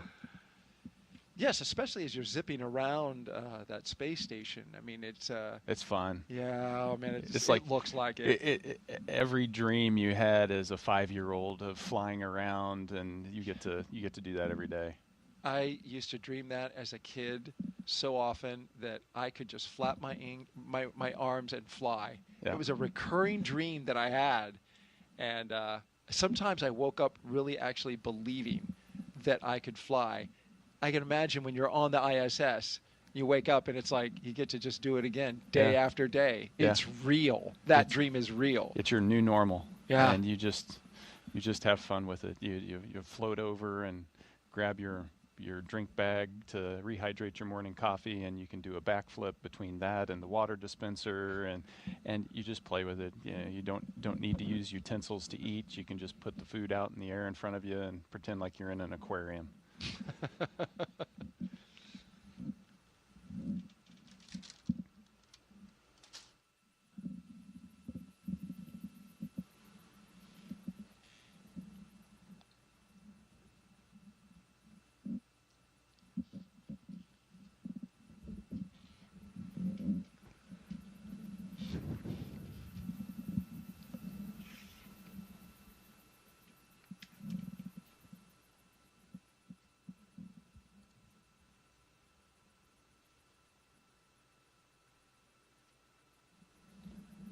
So those flags were hanging dead for a while, but they're blowing again. Yeah, that's the breeze that the forecasters looked at the charts and the data that they have around all the instruments that we have around the Kennedy Space Center. And early this morning forecast an earlier kick up to those winds, and so we're seeing them now. They've got a forecast for 14 knots around liftoff time with a peak of 18 knots. Of course, they're going to reevaluate that here in about 25 minutes or so. And of course, we'll be listening in to the launch communications by the team, making sure we keep you updated to their progress. We have a launch opportunity today at 12:09 p.m. Eastern Time, but if for some reason the weather does not work out, we have opportunities the following days. Tomorrow, on Friday, August 1st, where we have an 85% go for weather, with the only concern being potential cumulus clouds like we're seeing today. The only thing there is that the ascent corridor goes up in terms of its risk, because there is a trough of disturbed weather coming across the country, and we'll be out into the Atlantic by then. So that is something that they'll have to monitor. That's why today is such a perfect spot, because that is low right now. That potential concern is at a very low state. So fingers crossed that we continue to have green conditions. We're green at the moment, and that's a good sign.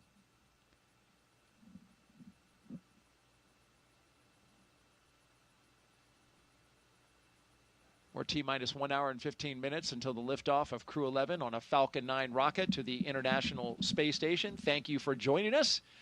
Whether you're watching online or streaming, we are glad to have you here with us as we get ready to launch 4 humans to space from the Kennedy Space Center in Florida.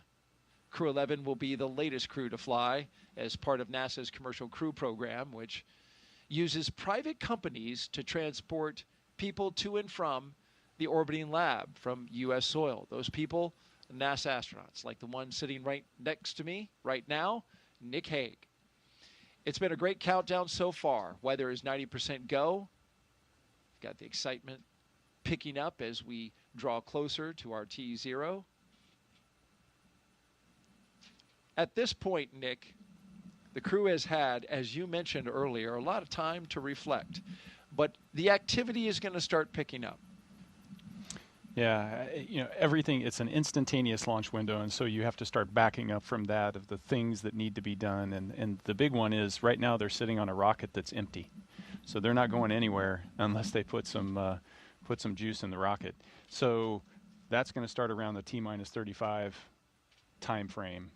And before we start to load all of that, those explosive materials, we need to make sure that the launch escape system is armed. And so we'll go through a debrief prior to that to make sure everybody's good. Then we'll arm the launch escape system and then start with that prop load. So there's some big things, and as you're sitting there, the reality of the situation, you understand how once they make the decision to go, once we launch that launch escape or arm that launch escape system, you're on a live rocket.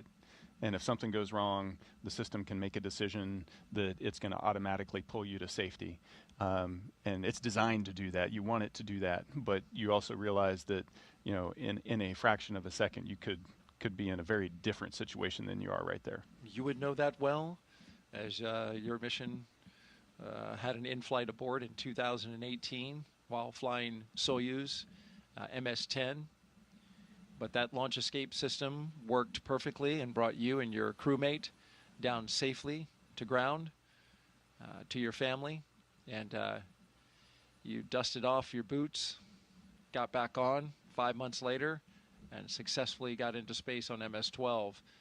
So that launch escape system is a critical component to a successful mission. Absolutely, and we test them rigorously. And SpaceX did an in-flight abort test. They've done pad abort tests.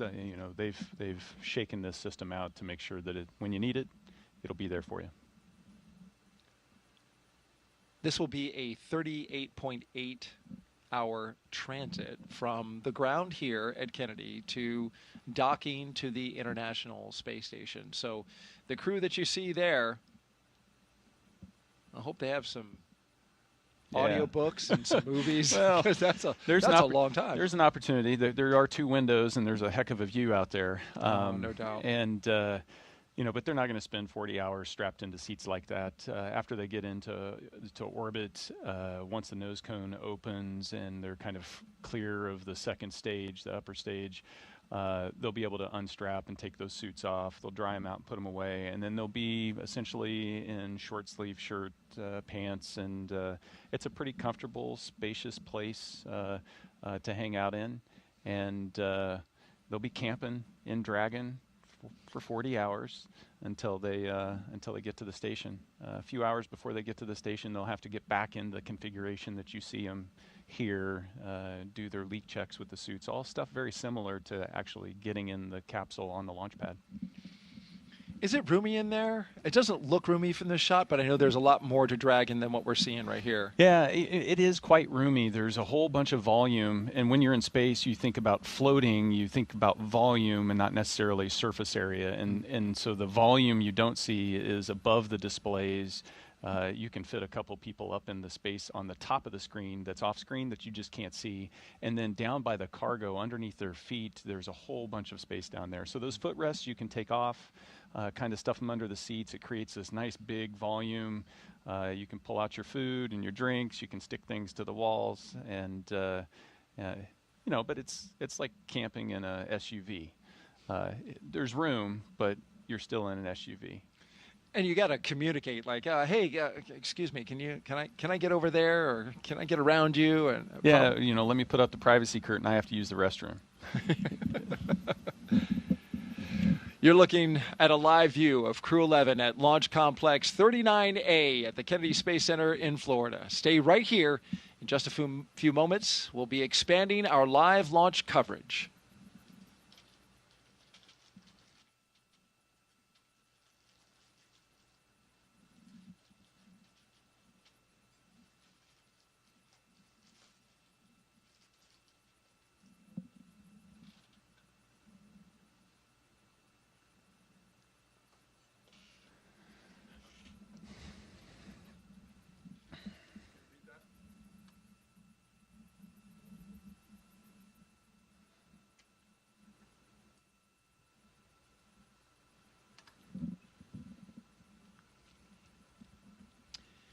Good morning. You're watching live launch coverage of NASA and SpaceX's 11th rotational flight to the International Space Station. I'm NASA's Daryl Nail, joined once again by NASA astronaut Nick Hague, who's been with us for the past 3 hours. Liftoff is set for 12:09 p.m. Eastern Time from Launch Pad 39A here at the Kennedy Space Center. And before we continue, a quick reminder about Nick's incredible experience in space. General Nick Hague was selected as a NASA astronaut in 2013. His first flight to the space station in 2018 ended in a launch abort following a rocket booster failure on Soyuz MS-10, a dramatic escape that he and his Roscosmos crewmate survived safely. He returned to space in 2019. Here on Soyuz MS-12, spending 203 days on the ISS, and last fall, he commanded NASA's SpaceX Crew 9 mission there, as you see him getting ready to go with cosmonaut Alexander Gorbanov. In total, Nick has logged 373 days in space and completed 4 spacewalks. It's so great to have you here today as you've been sharing your experience, the lessons you learned, your experience in space, and some of the human emotions that every astronaut goes through on a day like today. Yeah, no, Daryl, it's a thrill to be here. I wouldn't want to be anywhere else. We're getting ready to launch 4 humans into space. It is such an amazing thing that is so hard to do, and to be able to witness it and then just be a part of that legacy of doing it over and over again for decades is a thrill. And a great responsibility by all involved. Crew 11 is launching from Pad 39A, and we're now just over an hour away. Once they arrive at the station, they'll join Expedition 7374, and in just 3 days, Crew 10 will return home. This will be what's called a quick 3+2 crew handover. You were Crew 9.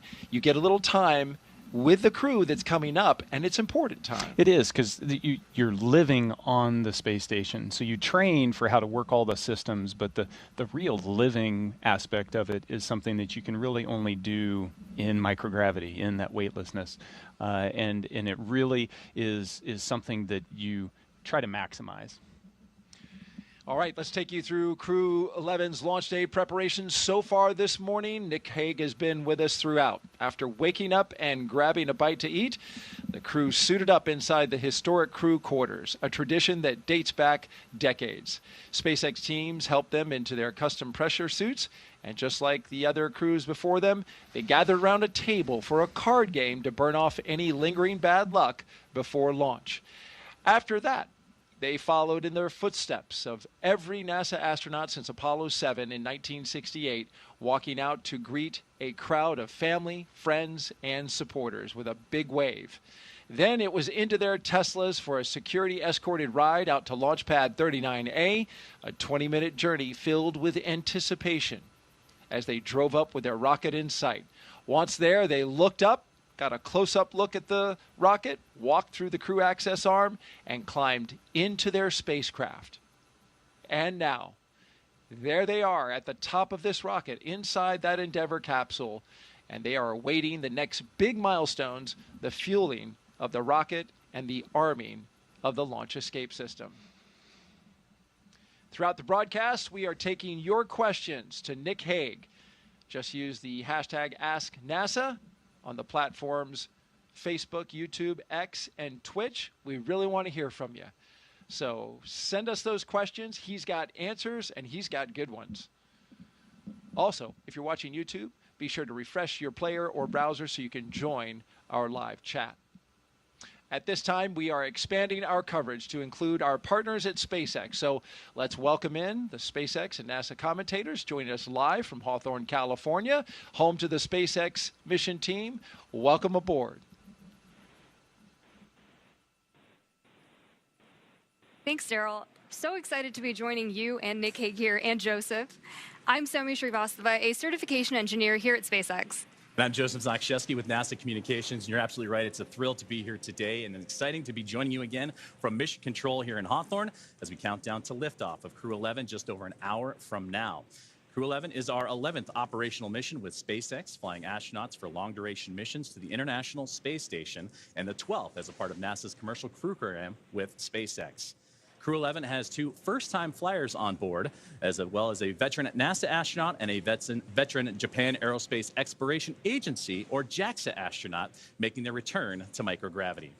The multinational crew also represents 3 different space agencies: NASA, JAXA, and Roscosmos.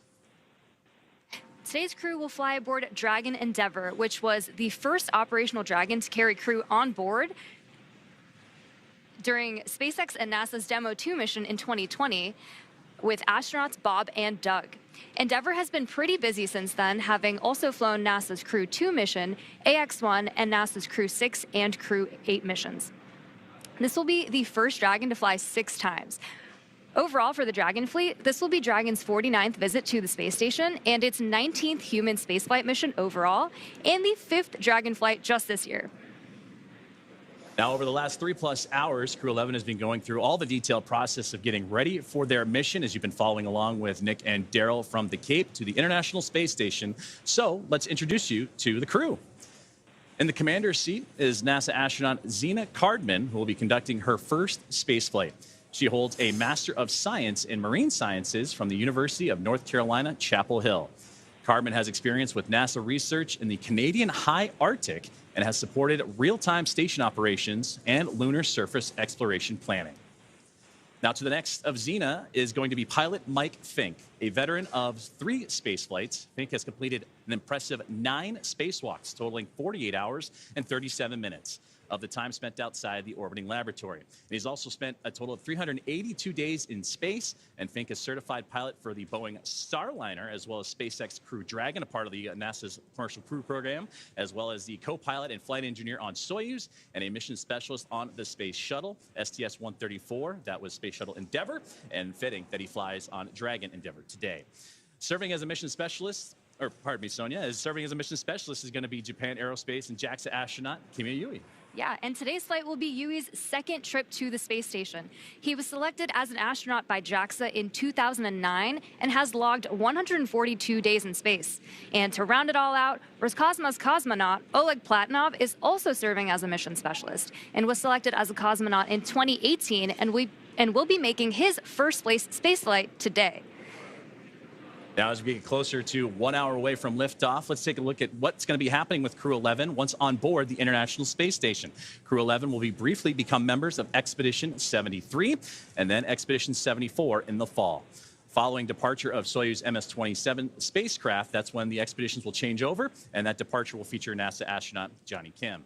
They'll also conduct space station maintenance and scientific research to understand plant cell division, finding alternatives to antibiotics and microgravity, investigate producing essential nutrients on demand for long-duration missions, and study how spaceflight affects human physiology and psychology. The crew will also engage with students worldwide via the ham radio and use its existing hardware with newly integrated software to test a backup lunar navigation solution. So as the crew continues to prepare, as does the team on the ground, let's check in with another member of our broadcast team, Ronnie, here with SpaceX for an update on all things on the rocket, the capsule, the crew, and more. Ronnie? Thanks so much, Joseph. I'm Ronnie Foreman, a senior sales manager, joining you today from the SpaceX Statics Desk. It continues to be a smooth countdown, and we are looking good for an on-time liftoff, which is at 12:09 p.m. Eastern Time from the historic Launch Complex 39A in Florida. Now, coming up here in just about 15 minutes, we're going to be listening in for our team to report our final readiness for propellant load with a final go, no-go poll. Of course, here on the ground, teams will be staffed around the clock in Mission Control, which is just behind me here in Hawthorne, to monitor Dragon and the mission, not just today, but throughout the entire mission, from liftoff to Crew 11's arrival at the space station, all the way through splashdown when our astronauts return home. On console or on headset in Mission Control, as you can see on your screen right now. Tank isolation valves to equalize low flow pressure.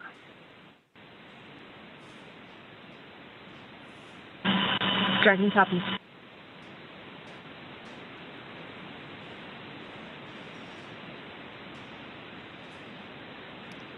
So we got some good live action there from our teammates in Mission Control. The mission director is the one in charge of the room and tasked with making those real-time decisions that ensure mission success. The person we just heard talking to the astronauts is the crew operations and resource engineer, who we'll refer to as the core throughout the broadcast. Our 4 additional team members are focused on vehicle systems, including avionics, navigation and control, software, propulsion, life support, and communication with ground support teams. Apart from Mission Control here, our Falcon 9 team is currently located in the Launch and Landing Control Center at Hangar X in Florida. So with less than an hour until launch, we are settling in for final checkouts, propellant loading, and launch. Back to you, Joseph. Thank you very much, Ronnie, and thank you for those updates as we are getting that live action in real time, and we'll continue to monitor those communications with the crew and everything surrounding Crew 11 and their launch here today. Now, NASA has its own team members at NASA's Mission Control Center in the International Space Station's Flight Control Room, and that's in Houston, Texas, where another teammate of ours for today's broadcast, Sandra Jones, you've heard from her earlier. That's where she's located and has been busy preparing the International Space Station for Dragon's arrival. Now, the team in Houston is currently working through their go, no-goes and looking to confirm that the station is ready to receive Dragon Endeavour and the new crew. Now, following liftoff for the flight today, it's going to take about 39 hours, you've heard about phasing, so a good stair-step journey to get to the International Space Station with Dragon flying autonomously the entire way. Docking is targeted for the early morning hours on Saturday, August 2nd at 3 a.m. Eastern at 12 a.m. Pacific time. And just like autopilot on a commercial aircraft, the crew always has the ability to take manual control of the spacecraft if needed. We are now at T-minus 58 minutes and counting down to today's launch. While we wait, let's check in with NASA's Sandra Jones at the Johnson Space Center to see how things are shaping up at Mission Control in Houston. Sandra, how's it going over there? Tracking copies. Go for 4.100 set. We'll go. And welcome back to Mission Control Houston here at the Johnson Space Center in Houston, Texas. We are here in the hub of human spaceflight at NASA. The team here has pulled go for launch in the International Space Station, is ready for the crew to lift off as they begin their journey to the orbiting laboratory. At the time of launch, the space station will be traveling 260 miles over the South Pacific Ocean. In the home stretch of the rendezvous, NASA and SpaceX flight controllers will enter into what we call integrated operations, where both flight control teams will conduct a series of go, no-go polls for Dragon Endeavour's docking to the International Space Station. Rotational missions like Crew 11 help NASA continue to maximize the important research and technology demonstrations made possible only in the International Space Station's unique microgravity environment. The space station is critical for NASA to prepare for future commercial low Earth orbit destinations and to understand and overcome the challenges of long-duration spaceflight necessary for a long-term presence on the Moon and crewed missions deeper into the solar system, including on to Mars. Now, here's a closer look at the mission and what Crew 11 will have to look forward to during their stay aboard the International Space Station.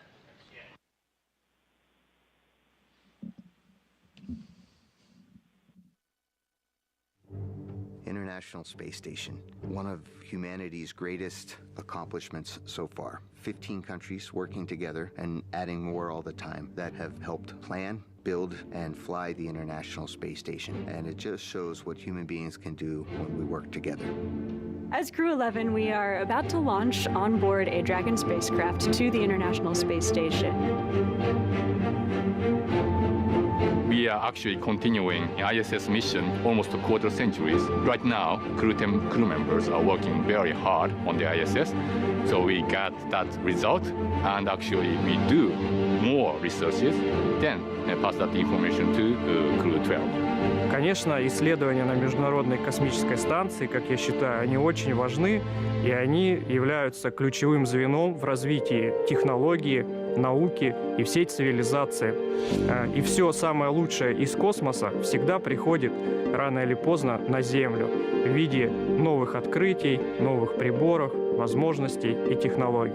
I'm very excited to see what kind of payloads we get to work with. It's a really interesting day-to-day life where 1 hour you might be fixing the toilet and then the next hour you're working on a physics experiment studying fundamental processes of our universe. We're going to be up there for a lot of time. And we're going to, every day, be in space, look at the Earth go by, and accomplish some really amazing science. We will do material science and human research in space, lots of experiments, and then maybe do some spacewalks.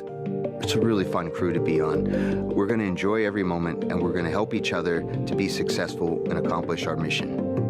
So we have various kinds of difficult training together. For example, emergency training in Building 9 or emergency training in SpaceX. This kind of training actually made our bond stronger. Наш экипаж Crew-11 — это экипаж, который состоит из высокопрофессионально подготовленных людей. И мне нравится этот экипаж. In some ways, my only expectation for the mission is to fly and return home safely and still friends when we get back. There are so many things to play around with, to study, to explore, and I'm really open to every possibility, ways to engage with the International Space Station. We all came from other crews. Kimiya Yui-san and I both came from Starliner 1. Oleg was on a Soyuz mission before this, and Zena, of course, was on Crew 9. But we all came together with our previous experience, melded into a really fun team, ready to go fly to our International Space Station.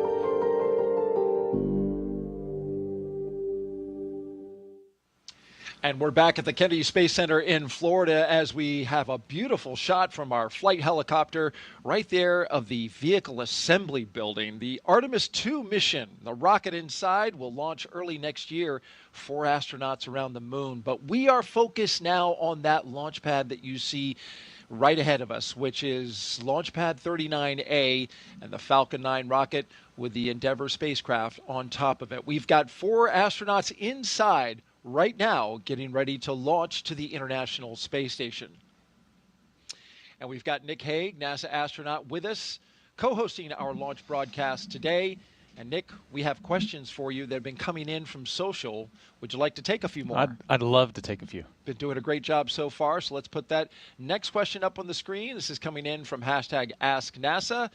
During CRS missions, these are cargo resupply missions with Dragon, I noticed that most of the time there is cargo in the trunk, but I never see any of the trunk during crew missions. Why is that? Yeah, the crew missions fly up with an empty trunk, and that's really a mass constraint so that we can get those people up there. People require a lot of clothing, they require a lot of food, and all of those supplies have to get on, and so that comes at the expense of something in the trunk. Great answer. T-minus 51 minutes and counting, and now we're counting down to the moments before we arm the launch escape system and start fueling the rocket. But before we do that, let's send it over to NASA's Tony Jaramillo, who is standing by live at one of the best viewing locations here at the Kennedy Space Center. She's joined by NASA's Acting Administrator, Secretary Sean Duffy. Tony? Hey, thanks, Daryl. That's right. This is one of the best viewing locations where our guests have an amazing view of the rocket at the launch pad off to my left here. And joining me is Secretary Sean Duffy, NASA's Acting Administrator. Secretary Duffy, did you have a chance to speak to the crew before they headed out to the launch pad? I did. I was behind the glass yesterday with them. Again, I would tell you, they're right out of central casting. So smart, so personable. Especially Mike, who actually flew on the shuttle missions. But this is Zena's first trip into space. So yeah, I got to talk to them.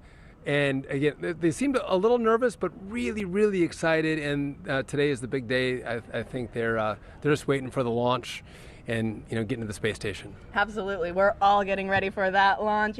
As you get ready for your first launch as administrator, what would you like to say to the NASA and space community that continue to help pave the way to the stars? So listen, I think the team has been so impressive at NASA, but also our corporate partners, again, SpaceX, Blue Origin, Boeing, that are building the vehicles that get us into space. And again, when we go to the space station, critically important, but what we learn on these missions is what's going to get us to the moon, and then from the moon to Mars, which is, I think, the direction that NASA has to be. We are space exploration. Absolutely. As you get ready for your first launch experience, what have you learned from Crew 11, and what are you looking forward to learning as you lead NASA? Well, listen, I've learned that they're really well trained. I'm coming from DOT. The safety components that go into making sure these launches happen and happen safely is really, really impressive. The checks, double checks, triple checks. But moving forward, listen, I'm looking forward to Artemis. So a lot of people don't know Artemis, right? We're going to the moon. We're going back. And in America's 250th birthday, Artemis 2 is going to launch. We are going to go around the moon and back. We're not going to land in that one. But then Artemis 3, we're going back to the moon. We're going to land. We're going to stay for 6 days. The longest time before that was 3 days. And then from there, we're going to start deploying all of the assets we need to build our base. And we're going to stay on the moon. We're not planting our flag and leaving. We're going to stay, learn, and then go to Mars. Again, there's critical real estate on the moon. We want to claim that real estate for ourselves and our partners, which is going to be critical to be successful in that mission. Absolutely. A lot of exciting missions coming ahead. I mean, you just mentioned one. I guess what should be that next exciting mission that the public can look forward to? Well, I think it's going to be Artemis 2, right? Again, going back to the moon. And again, sometimes you might think we already did that, right? We did that in the Apollo program. But what's happening with technology to get us there? It's revolutionary. And what I love is sometimes people go like, well, what does this mean for us on Earth? Why are we doing this? Well, there's the exploration point of being an American, and that's what we do. We explore. We were pioneers. But also what happens with our scientists, our engineers, the machinists, the welders, the jobs that are created, and the quality and innovation in rockets that are happening in America, and the time frame in which we can produce them is amazing. And we have great competition. Obviously, this is a SpaceX. So over here, it's a SpaceX rocket, which they have been remarkable.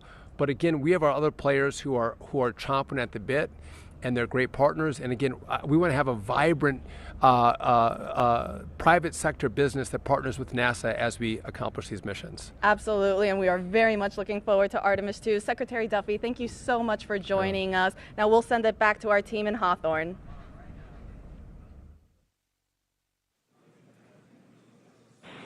Thanks, Tony. That was an awesome interview with Senator Duffy.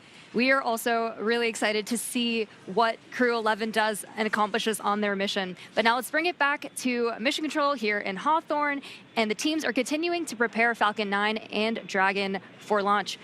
Falcon 9 is the first orbital-class rocket that is capable of reflight. Together, Falcon 9 and Falcon Heavy have completed more than 519 launches and over 448 reflights. Incredibly impressive. And today, the booster that Crew 11 will be using is going to attempt to land at Landing Zone 1, which is just down the coast from NASA's Kennedy Space Center in Florida. This will be the third flight of this particular first-stage booster after supporting a Starlink mission earlier and recently Axiom Mission 4. That was the successful fourth private astronaut mission to the International Space Station. Rapid reusability drastically reduces launch costs, and it's the key innovation that is making space more accessible for the entire space industry as a whole. While this young booster is on its third trip to space, we are working towards qualifying our fleet of Falcon boosters and fairings to support up to 40 missions each. For those of you following along, we're currently at 29 flights of a single Falcon booster, which is absolutely wild. Increasing Falcon's flight count provides valuable information and data on repeated reuse, which is a super critical element in making life multiplanetary. This same spirit of continuous iteration and innovation does not stop with Falcon 9. NASA awarded SpaceX a contract to develop the U.S. deorbit vehicle, a modified Dragon designed to guide the space station through a controlled re-entry into Earth's atmosphere. And when the time comes and the International Space Station reaches its end of operational life, which, trust me, it still has a lot of life to give right now, Dragon will help achieve that safety orbit. During the CRS-31 cargo resupply mission, Dragon successfully performed a reboost test for NASA that demonstrated Dragon's ability to change the station's orbit, and we'll see a similar test coming up, and that'll help inform plans for the upcoming commercial resupply mission number 33 with SpaceX, where Dragon will fly an extended mission and repeat that reboost demo with a modified trunk called the Boost Trunk. This modified trunk will give Dragon the ability to change the station's velocity by up to 10 meters per second. And testing these added capabilities will provide NASA with additional options for station operations in the coming years. And yet another innovation that SpaceX is working on is the intravehicular spacesuits, or IVA suits, that astronauts wear during Dragon missions. These suits are worn by the astronauts while they're inside the spacecraft, versus the extravehicular, or EVA spacesuits that are go for propellant load and launch. For all operators in MCCX and Hangar X, both control rooms will go into lockdown at T-minus 45 minutes and will remain in that state until LES is disarmed.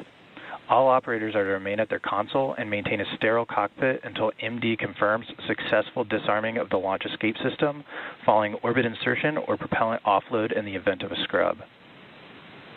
For non-urgent no-go conditions, brief the CE or LD and they will approve aborting the count. For urgent issues affecting the safety of the operation, operators shall call hold on the countdown net. Launch control will abort the launch auto sequence immediately and proceed into launch abort. At T-minus 10 seconds, launch control will be hands-off and relying on automated abort criteria for the remainder of the count. Operators advise launch director whether structural breakup or fire is imminent or occurring per Dragon manual flight escape rules.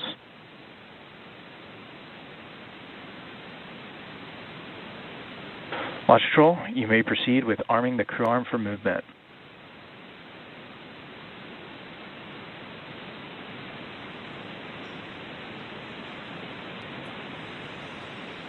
Arming crew arm for movement.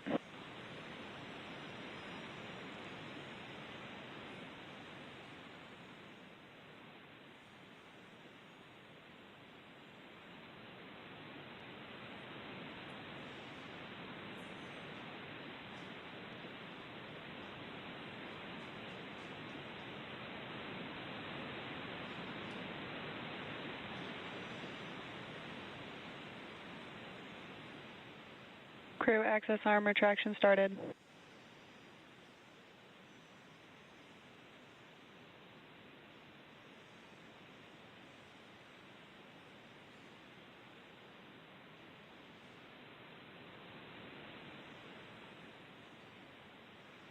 And we are watching the crew access arm rotate away from the Dragon Endeavour and the Falcon 9 rocket. That was an incredible view, Nick, from up high, 275 feet in the air.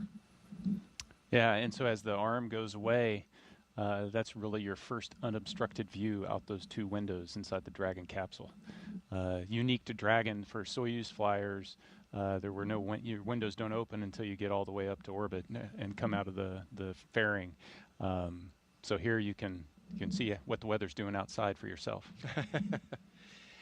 And there they are, strapped in, Crew 11. Our next big milestone. Crew access arm retraction complete. As we hear that the crew access arm has completed its retraction. Our next big milestone is to have the astronauts drop their visors and start up for Section 7 in their operations. SpaceX, you are go for Section 6. Close visors and arm launch escape system. Dragon copies. Go for Section 6. Closing visors and arming LES. They may have renumbered the procedures because in the past it was Section 7. So that's we may not have gotten that update. But this is a critical moment indeed. And that crew access arm, it can rotate quickly back to Dragon in this moment. Dragon, visors closed, arming LES. In this moment, in between, before they have the launch escape system fully armed. Right? Indeed. So the commands that are available to Xena and Mike at the displays, she's arming the launch escape system now As that's armed, there's also a button that's going to show up that'll allow them to do an emergency egress, which will command that arm to swing over rather rapidly.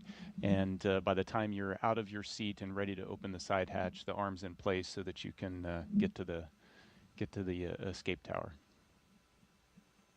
From the escape tower, of course, they would zip line down to safety, to waiting vehicles, and then exit the Launch escape system is verified armed. The blast danger area. Now we have the launch escape system armed. This is a critically important system, Nick, that you actually had to use on one of your missions, MS-10, back in 2018, that saved your life and the life of your fellow crew member. It's part of spaceflight today. What does it provide for this crew in this moment? Yeah, in this moment, it's its safety net. So the launch escape system is constantly trying to determine, is everything going okay? And it does that with looking at a bunch of different parameters. But as long as those stay within bounds, it doesn't do anything. But if something changes, or if there is a handle that the crew can initiate the launch escape, if that's activated, then this is going to separate them from that rocket and get them to a safe distance. And it's from the point right now on the pad all the way until they're in orbit. They've got continual safety net there to protect them. That capsule can get up in a hurry, too, as you were mentioning with these abort systems. They got to move quickly, going 436 miles per hour. In a matter of 7.5 seconds, the Dragon can do that when it fires up its Super Draco engines if it were needing to get away from the pad in a hurry. Yeah, absolutely. We're about to load the rocket full of fuel and oxidizer. And so if that energy is released, you need to be as far away from it as you can be. And so that escape system is designed to get them away in a heartbeat. As long as everything continues nominally, it's our hope that that system will not be needed today. As we march towards loading those propellants Nick was talking about, that begins at T-minus 35 minutes and counting.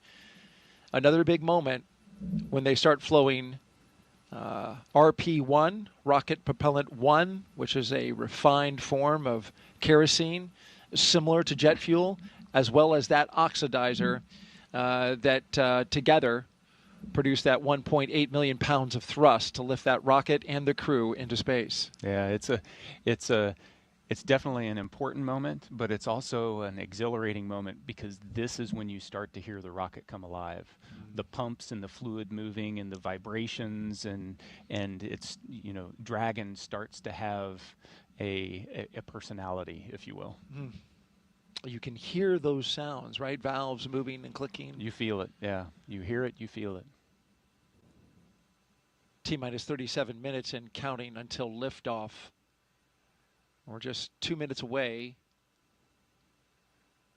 from beginning to load propellant into the Falcon 9 rocket.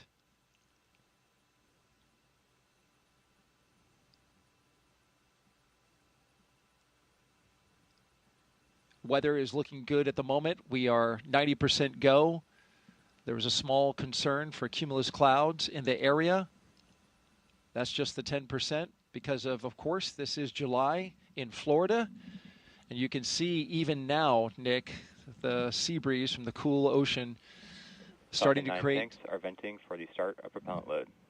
Starting to create those little cumulus clouds bubbling up around the pad. We had a clear sky earlier. We're getting a little bit now, but overall, we're expecting that should be clear.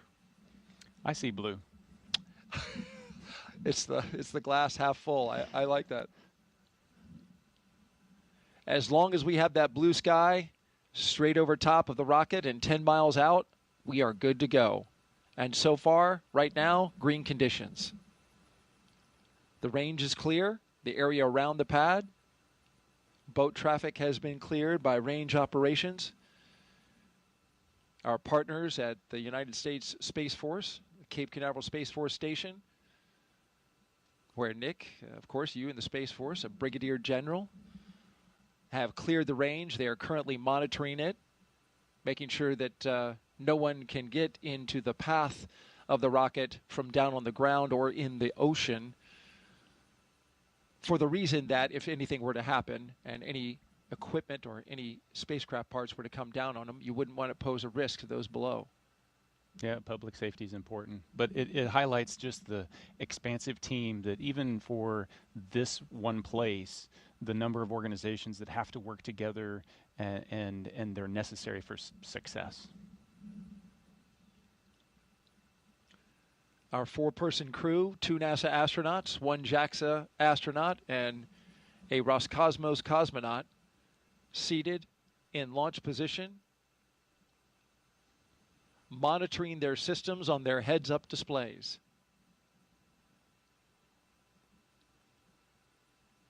In the foreground on the right, that is a launch tower for Starship, the vehicle that SpaceX is currently testing and developing for use, among other things, in the human landing system for NASA. The launch auto sequence has started. And that's the call that begins the propellant flowing into the rocket. And now we are on an autonomous timeline counting down to 0 at 12:09 p.m. Eastern Time. This is a good milestone. It really signals that we're going to space. Yeah, it's the clock is definitely ticking up to this point. The crew's been strapped in for a little more than 2 hours. There's been margin built into the schedule just in case, the side hatch doesn't pass its leak check or a suit doesn't, whatever pops up, we've got a little margin. As we get closer and closer to liftoff, that margin disappears. And so now we're on a pretty tight timeline all the way down. 35 minutes to launch. The visors have been closed since they armed the launch escape. It's been about 8 minutes. It's at this point where I'm sitting there going, I wish I had scratched my nose before I put my visor down. and